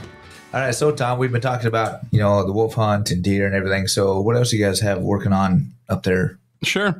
Yeah, so we're obviously interested in learning a lot more, if we can, about sort of wolf-deer interactions, as that's a big part of our study. Even before a lot of this sort of interest in the past year or so has really started kind of looking at what is the relationship between the two. So our hope is, if we can get funding, is to really look at the deer side of things. So we do a lot of work from the wolf side of things, where we collar wolves and we see what the wolves are doing. Yeah. But we haven't been able to follow deer because we don't have GPS collars on deer to understand their survival rates and how they're spending time, what kind of habitats they're spending on, or spending time on. And then also sort of how wolves are influencing the mortality of those deer, how that changes with different winter severity and things like that. So our next phase is hoping to get funding through the Minnesota Environment and Natural Resources Trust Fund so that we can understand some of these patterns. It seems like a sort of a really natural, logical progression in our work to try to understand that. And really, there's a lot of questions that we can only answer if we know what deer are doing. And so that's our hope as we move forward, is to incorporate that aspect into our work. And what's also interesting, too, is there was some preliminary work done by the Minnesota Department of Natural Resources on the southern edge of our study area in a spot called the Elephant Lake Deer Yard, which is just south of where we're at. And they did some work in, I think it was 2018 to 2020. And they found that from the deer that they collared, there was a higher percentage of those deer died from wolf mortality than they had anticipated based on previous work. But it was a relatively short study, and there was a lot of questions that were left after that. And our hope is to kind of explore some of those patterns. They were looking particularly at deer in the deer yard, and we're interested in sort of getting north of that area, just seeing, generally speaking, with deer in our whole study area, what happens to those deer, especially when winter happens. And then also, one of the big questions we're interested in is, how is habitat playing a role in that? This is one of those things that kind of gets lost in a lot of these discussions about wolves and deer, is we assume it just comes down to how many wolves and how many deer. But habitat's really crucial, and there's a lot of management activities that probably actually reduce the good habitat for deer, in particular winter cover. There's a lot of logging in our area that is focused on promoting aspen regeneration. And aspen can provide a lot of good food for deer shortly after they've been logged, and the aspen stems are young and deer can reach them. But it only takes a couple of years before those aspens are really tall, and now there isn't food for those deer. And there's also no cover for a very long time. There's no conifers growing back, and deer need conifers to sort of get through the hard winters when there's deep snow. And so we're trying to understand, how does habitat play a role as well in some of these patterns we observe. And so, so we're interested in trying to understand that. And we think that'd be of use to a lot of people who are interested in that topic, both from the, pro-wolf management and not pro-wolf management side of things. And so we're hoping that provides a useful piece of information that at least gives people some information that they can use to discuss what they value and things like that. Yeah, well, and I'm proud to announce that we submitted a letter of support for that grant that they're working on. Because I think if we're going to make sound wildlife management decisions, that needs to be informed by solid scientific evidence and data. And so the more data we can have to work with on the wolf deer population dynamics, as well as the habitat piece, we do a lot of habitat work as well. I think that's gonna benefit everyone, deer hunters, recreationists around the state. The more knowledge we have, the better we can utilize that knowledge to inform change. And I think one of the big things we're interested in is, what really is good deer habitat, right? We kind of, people make assumptions about it. I hear a lot from landowners, we're going to log this area because that's going to create good deer habitat. But I think we have sort of looking at patterns, particularly where wolves spend time, because where wolves spend time is where the deer generally are going to be at, right? Yeah. And wolves don't spend a lot of time, particularly in the winter, in the areas that have been logged 5 years ago, 8 years ago, 10 years ago. And oftentimes when you go there in the winter, there's also no deer tracks in those areas because it's deep snow and there's no food. And this might be a bit dramatic, but my hypothesis is that a lot of these areas that have been logged end up becoming sort of deer deserts. And we also log at a very quick rotation, and there's an increased demand for logging as time goes on. And we're really interested to understand sort of the intersection of sort of deer behavior and forest management practices, and saying, okay, not that we want to have an impact on logging, but maybe are there ways that we could, let's say, extract timber, but still leave good habitat that's good for deer during the winter time when they can get cover and things like that. And there are examples, like in the U.S. Forest Service, they manage their forests a lot different than, let's say, state land or things like that. And in particular, a lot more selective in their logging. And so maybe there's different ways that we can create forests, and maybe not all forests, but patches of habitat that are good for deer during the winter, which might increase their ability to, let's say, survive that year and go from there. Like this kind of study benefits everybody. And I hope that we can not only get funding for it, but then share that work as well through our social media platforms, groups like MDHA. One thing that we're really interested in, even though we're often accused of being a wolf advocacy group, is working with folks from a variety of different perspectives and backgrounds. And that includes people who are hunters and who enjoy doing those sort of activities. We certainly get a lot of support as well from folks who are more on the wolf advocacy side of things. That doesn't change how we do our work. And similarly, getting support from hunting organizations wouldn't change the way we do work either. But that to us is a positive thing, not a negative thing, to have a wide range of people who say we want to support good work, even and regardless of kind of what those conclusions are, because we trust that work's being done to a high quality. And that's why we are really happy to have a group like MDHA support it. And we're looking forward to kind of hopefully getting it funded and sharing work as we go forward. Yeah. Well, I mean, knowledge benefits everyone. Absolutely. In and of itself. And unfortunately, in today's day and age, that's a controversial statement. Yeah, but it really is. Knowledge is a benefit to So everyone. if you get that grant, Yep. does that mean you're going to have those sweet maps for deer too? Hey, we might. I mean, I think what it would really be awesome, right, is if we could get movements of deer and then also get movements of wolves where you have superimpose and have them and kind of see how are deer navigating that risk. There's been work in northern Minnesota over by the Ely area a while back prior to kind of GPS collar technology, but they were able to estimate that they think deer are encountering wolves pretty frequently on a day-to-day basis, right? So there's kind of this idea, we hear from the hunting community of, wolves came by, there's not going to be any deer there. The wolves will scared it by. But a lot of the work actually shows, given how much wolves travel, that most deer are probably encountering wolves fairly regularly just because wolves are constantly moving and deer aren't. And so wolves are constantly going through deer territories. So we would think it would be really fascinating to look at some of these dynamics at a really fine scale and hopefully have a map and say, okay, this is where the deer was, this is where the wolf was, and maybe it killed the deer, and most times it probably didn't kill the deer, and try to understand those interactions. Yeah, I think that'd be great. We had an interaction on deer opener. Yeah. We had a wolf come through on the trail cam at 3:40 in the morning. Something like that. Wolf came through. Doe came through at 4:30. I mean, 45 minutes, it might have been an hour. I don't remember the exact times, but within an hour, a deer came through the same path. Yeah. So, and I would generally say, I would actually, some people get upset about this, but the fact that wolves are in an area regularly is usually not an indication that there's no deer, but rather that there's deer present, right? Because like any other animal, they go where the food is. They're not going to spend time hanging out where there's no food. And we see this with the collar data, particularly in the winter time, because deer in the winter are congregated in certain habitats. And oftentimes wolves will hang out in those areas where there's deer. And so when folks say, oh, there's a lot of wolves around, it's like, well, then there probably is a lot of deer around, because they're not going to sit there if there's no food. But I know that's a controversial we need to repeat concept. that for the people in the back. Make that a little bit louder.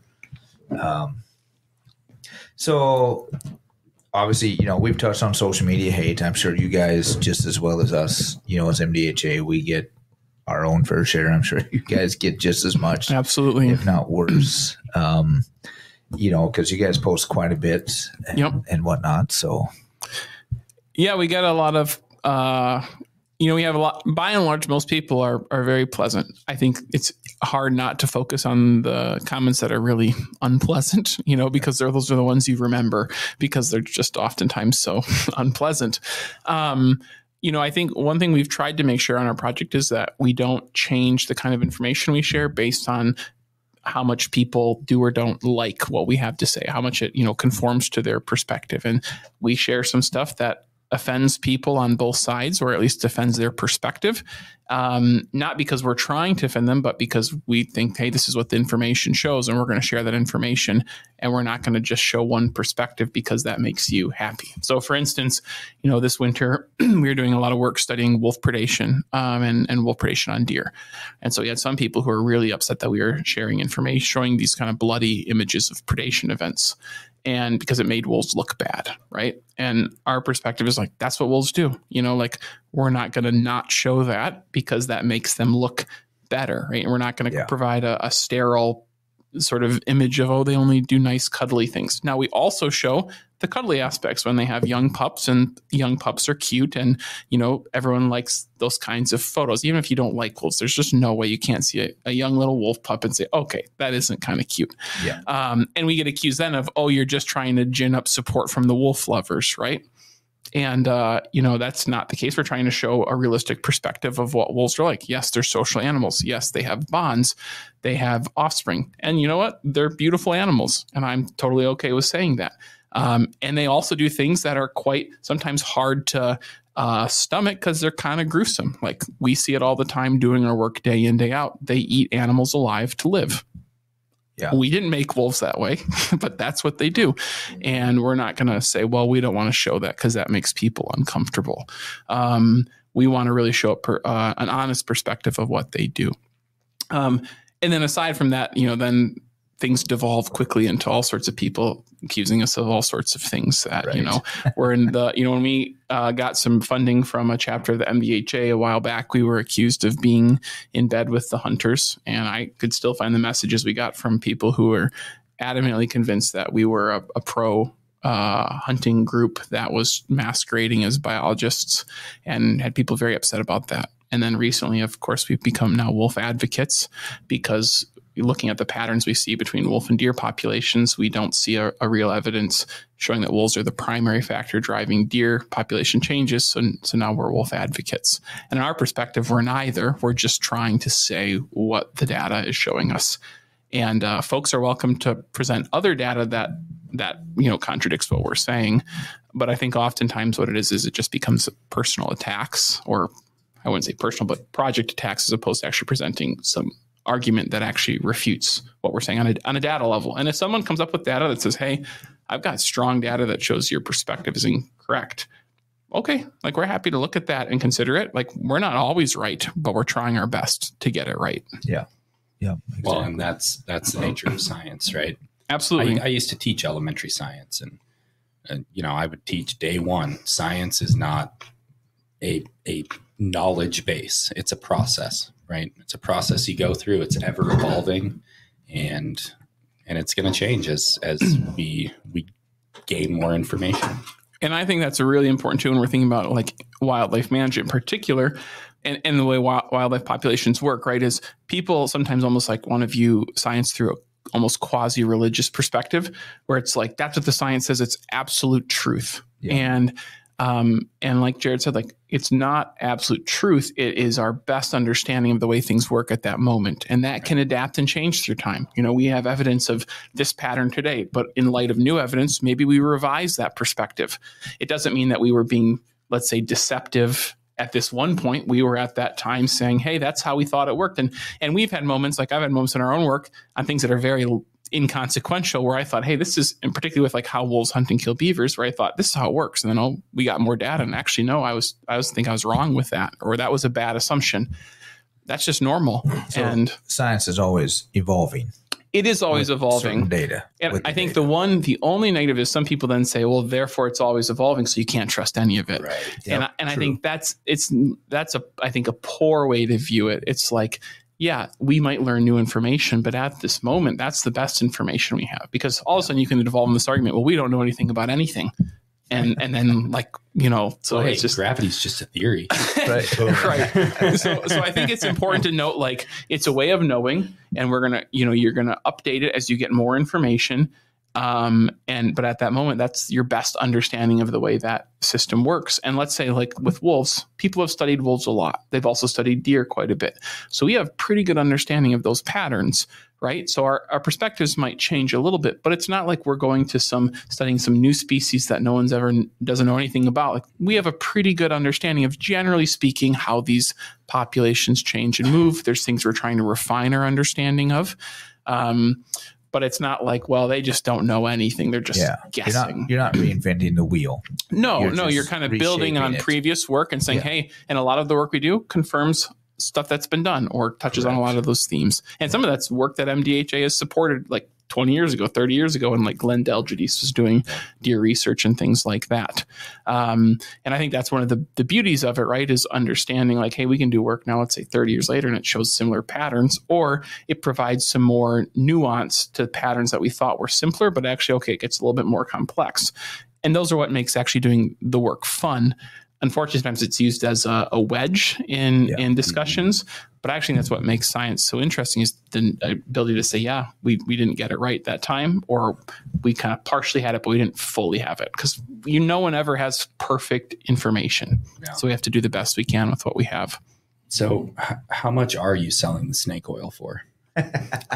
Well, to the highest bidder is probably 20,000. 20,000. Nice. To you, though, we'll give a discount, $100. Yeah. You know what the real conspiracy is? I woke up, I don't know, probably like 10, 11 days ago, and I see a picture on your guys' Facebook page of a damn cougar.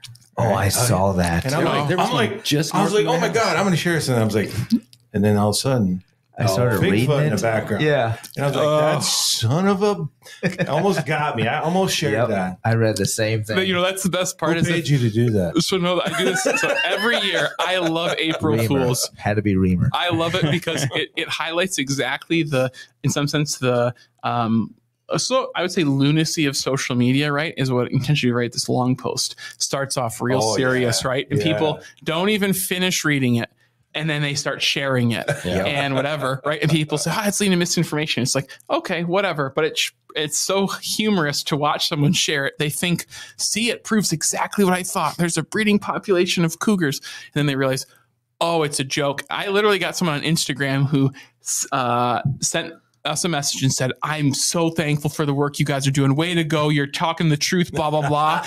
And then about 5 minutes ago goes, oh, I just finished reading it. Oops. Gosh. I just saw awesome. And I think like that, I just chuckle. And this happens we come up with some ridiculous story, but it kind of touches on some of the themes that people tell us, and people want to believe it. So they'll see a, crappy photoshopped image and believe it. And I think it's just, I have a lot of fun writing those. I thought you guys were like a legitimate source of information. Well, this is a good example, right? Is we have people who are, speaking of like online hate, people who then get upset that we share these jokes on, let's say, April Fools, because now we're leading to the misinformation, and people are going to believe that, and the hunters are going to blah, blah, blah. And it's like, if someone wants to believe that, good for them, but I'm not going to not have some fun with it just because a couple people might think some wacky ideas on an April Fool's post. It was a hoot after I realized it was BS. Yep, that's all. It took me all, 20 seconds. Okay, you got to the end, and then you realized. I was like, oh man, I'm going to read this. I can't wait to share. This is awesome. And I was like, wait a second, that's a damn Bigfoot in the background. Yep, I saw the same thing. Damn it. Yeah. So with that, I guess the other question is what we ask everybody. So, do you hunt? I do. And I have since I shot my first deer when I was 12 with a bow. So that in Michigan, that's the youngest age you can hunt. And so I grew up in a family that almost everybody I know in my family, not almost everybody, but a majority of my family hunts, particularly a lot of the men in my family. But on my dad's side of the family, actually my grandparents who live where I grew up in Midland, Michigan, they're still alive. My grandma's 87. My grandpa's 91. Wow. And they both hunt. My grandma's an avid deer hunter. Cool. Avid. I'm not talking about she's out there all the time. And so a lot of my experience growing up was going out to our family's sort of deer camp in that area and property we owned and hunting. So I started with my dad and sitting in the blind with him, where we shot deer. And then obviously I started hunting myself, archery, and learning as a young kid. how to do all of that. And that just kind of persisted all the way through college. And that was really one of the things that got me into the sort of wildlife field, is just spending that time outside, because I enjoy doing those sort of things, and grew up in a family of people where that's what people did. And so I really enjoy that. And I'm hoping this year, my grandparents are still alive, so I'm probably going to go back to Michigan for deer season there, just to have another season, because it's been a while since I'm able to get back with work and things like that. So that's been a really sort of an informative thing for me growing up. Awesome. And so I've done quite a bit of that. In Michigan, deer hunting is a bit different. There's no shortage of deer in Michigan where we're at in the Lower Peninsula. So it was more like, could you see a buck that was big enough that you would shoot, as opposed to like, are you going to see a deer? And there's also baiting there. So, you would sit there and it would not be uncommon to have 20 does, parked. You could bait in Michigan. Mm-hmm. Yeah. Some of the rules might have changed recent years with CWD stuff, but when I was hunting there primarily and living there, you could bait, and like I said, you just have deer parked in front of your stand, and then it would be like, is there a buck that's going to come in? There's a lot of bucks that are pretty small. There's not a lot of nice bucks. Like up in our area in Voyageurs, I've certainly seen on trail cameras a lot nicer bucks on average than you see there, but there's a lot fewer of them. The Minnesota Deer Hunters Association has been building our hunting and conservation legacy over the past 40 plus years through habitat, education, advocacy, and legislation in Minnesota for Minnesota. And I've even seen like Steve Rennell has done stuff of like, why does he hunt? What is the motivation or impetus behind that? And it's kind of a strange thing. It's like something that's almost, you can hardly describe it, right? But you can feel it if you do it. Yeah. And that's kind of what I felt with some of the work that we did. But yeah, obviously I have a job that gives me the ability now to do that for a research way. And in some sense that feels more productive too, because we get a lot of information from doing it too. Yeah. Well, and if for all of our listeners, if you haven't seen it yet, Steve Rennella put out I guess it's a documentary called Stars in the Sky. Oh yeah, that's good one. Netflix. Yes. Mm-hmm. It's a story about why we hunt, and I recommend that to everyone. So that's worth a 1 month Netflix subscrition. Oh, for sure. I love Steve. Exactly. He's actually from Michigan too. So. He is? Yeah, he's from Michigan. A lot of the best people are. A lot of the best people are. Says the friend of the serial killer. So you said you're a bow hunter. Yeah. We always have to ask. So what do you shoot for a bow? Oh gosh. So I haven't shot a bow. I'll be honest. I haven't shot a bow for a long time. So when I first started, I shot a deer with a bow when I was 12, and then I shot another one when I was 14. And then I stopped bow hunting. When I was in high school, my interest in, let's say, hunting waxed and waned. So I haven't shot a bow in a long time. In part because I've also, once I got out of high school, I was in college, we came back and I mainly did rifle hunting at that point, because that fit better with doing college work, because you could just come back for opening sort of day and a couple days after that. And then that was that, or maybe come back for muzzle loading. Yeah. And then I moved up to Voyageurs, and frankly, we've been so busy with our work, like our field season ends right when deer hunting season starts. And in part because we want to be out of the woods before people are hunting. Yeah. And at that point, we've been in the field so much that I generally am like, I don't really care if I go hunting this year, because I've had a lot of outdoor time. Where I know is for most people, it's like they've not had a lot of outdoor time, and that's their outdoor time. So I haven't done a lot of hunting recently, just because, I'm in the field basically 7 months in a row. And that's, especially when it starts getting cold and unpleasant, I'm kind of like, I'm okay to sit inside. Yeah, but there's no bugs. And the other thing too is, I know a lot of folks hunt for venison. Well, I have no problem getting venison, because all I have to do is talk to my dad back in Michigan or something. There you can get doe permits up the wazoo. He'll shoot deer out of our pole barn outside of our house, because there are just so many of them, and you can get unlimited permits. So anyways, getting like venison to eat isn't really an issue. Whereas I know for some folks who are hunting in northern Minnesota, they've got to get their deer if they want to have venison or something like that. Yeah. Gotcha. So if you were to shoot a rifle, what caliber would you shoot?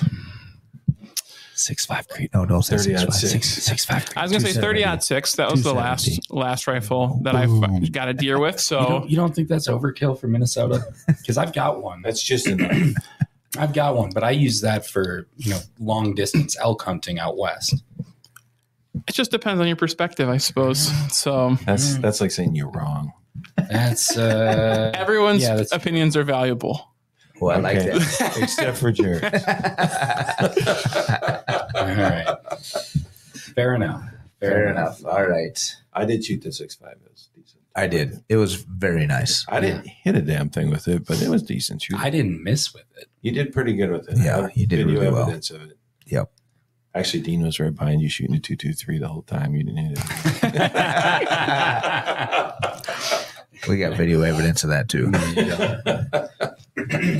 Well, Tom, it has been great. We appreciate all your information. I mean, Absolutely. This has got to be one of the best one we've done. Oh, absolutely. You know, It's I've been really fun. enjoyed it. Sure, Very absolutely. informative. You said a lot of big words that I don't understand. Right. I'm still actually Googling them Right. and From the trying to first figure out 20 how to minutes. spell them. And then the kilometers to miles, and I'm baffled. But Right. you know, Grandma and Grandpa Gable, Yep. want you on the show. Sounds like you're legit Yes, whitetail that would be hunters. cool. Hey, if I showed you, I've got some photos. They're pretty. It's pretty amazing. Particularly the fact that they're both still alive, and the fact that they both hunt. And it's I would love to. they are. Yeah, they've been. So when I grew up, we actually went for when I was in 5th grade. I was really fortunate that we went to Newfoundland. My dad and my grandparents, myself, we went moose hunting. I actually showed Jared when I met him. I've got a photo when I was younger sitting on a bull moose that my dad shot. And we had to pack out the moose and things like that. And those are from those experiences when you're 5th grade, you don't really appreciate how cool that is. You're just like, oh, I guess it's just what people do. Right. Mm-hmm. And I wish now it's like one of those moments I look at the old photos. I hardly remember a lot of it. And you're like, man, I wish I could go back to that moment. Cause I remember also too, I went out caribou hunting with my grandpa at that time, right? And it was just one of these kind of cool moments. I have little snippets of memories of that. So yeah, those things are really foundational in how you kind of think about spending time in the outdoors. Yeah. And it's amazing. Like I said, if you met my grandpa, he's 91 and jazzed to go hunting. That's so awesome. Yeah, yeah, That's great. awesome. That's great. Awesome. Well, thank you, Tom. sure, Yeah, absolutely. appreciate it. Yeah. Thanks, Tom. Thanks for coming down and visiting with us. Thanks, Jared, for attending another one. And Absolutely. well, appreciate it, Always Jimmy. fun. Yeah, I'm not going to say thank you. I know. You never do. Anyway, You never do. So thanks for coming here, guys, except for Dean. yeah, exactly.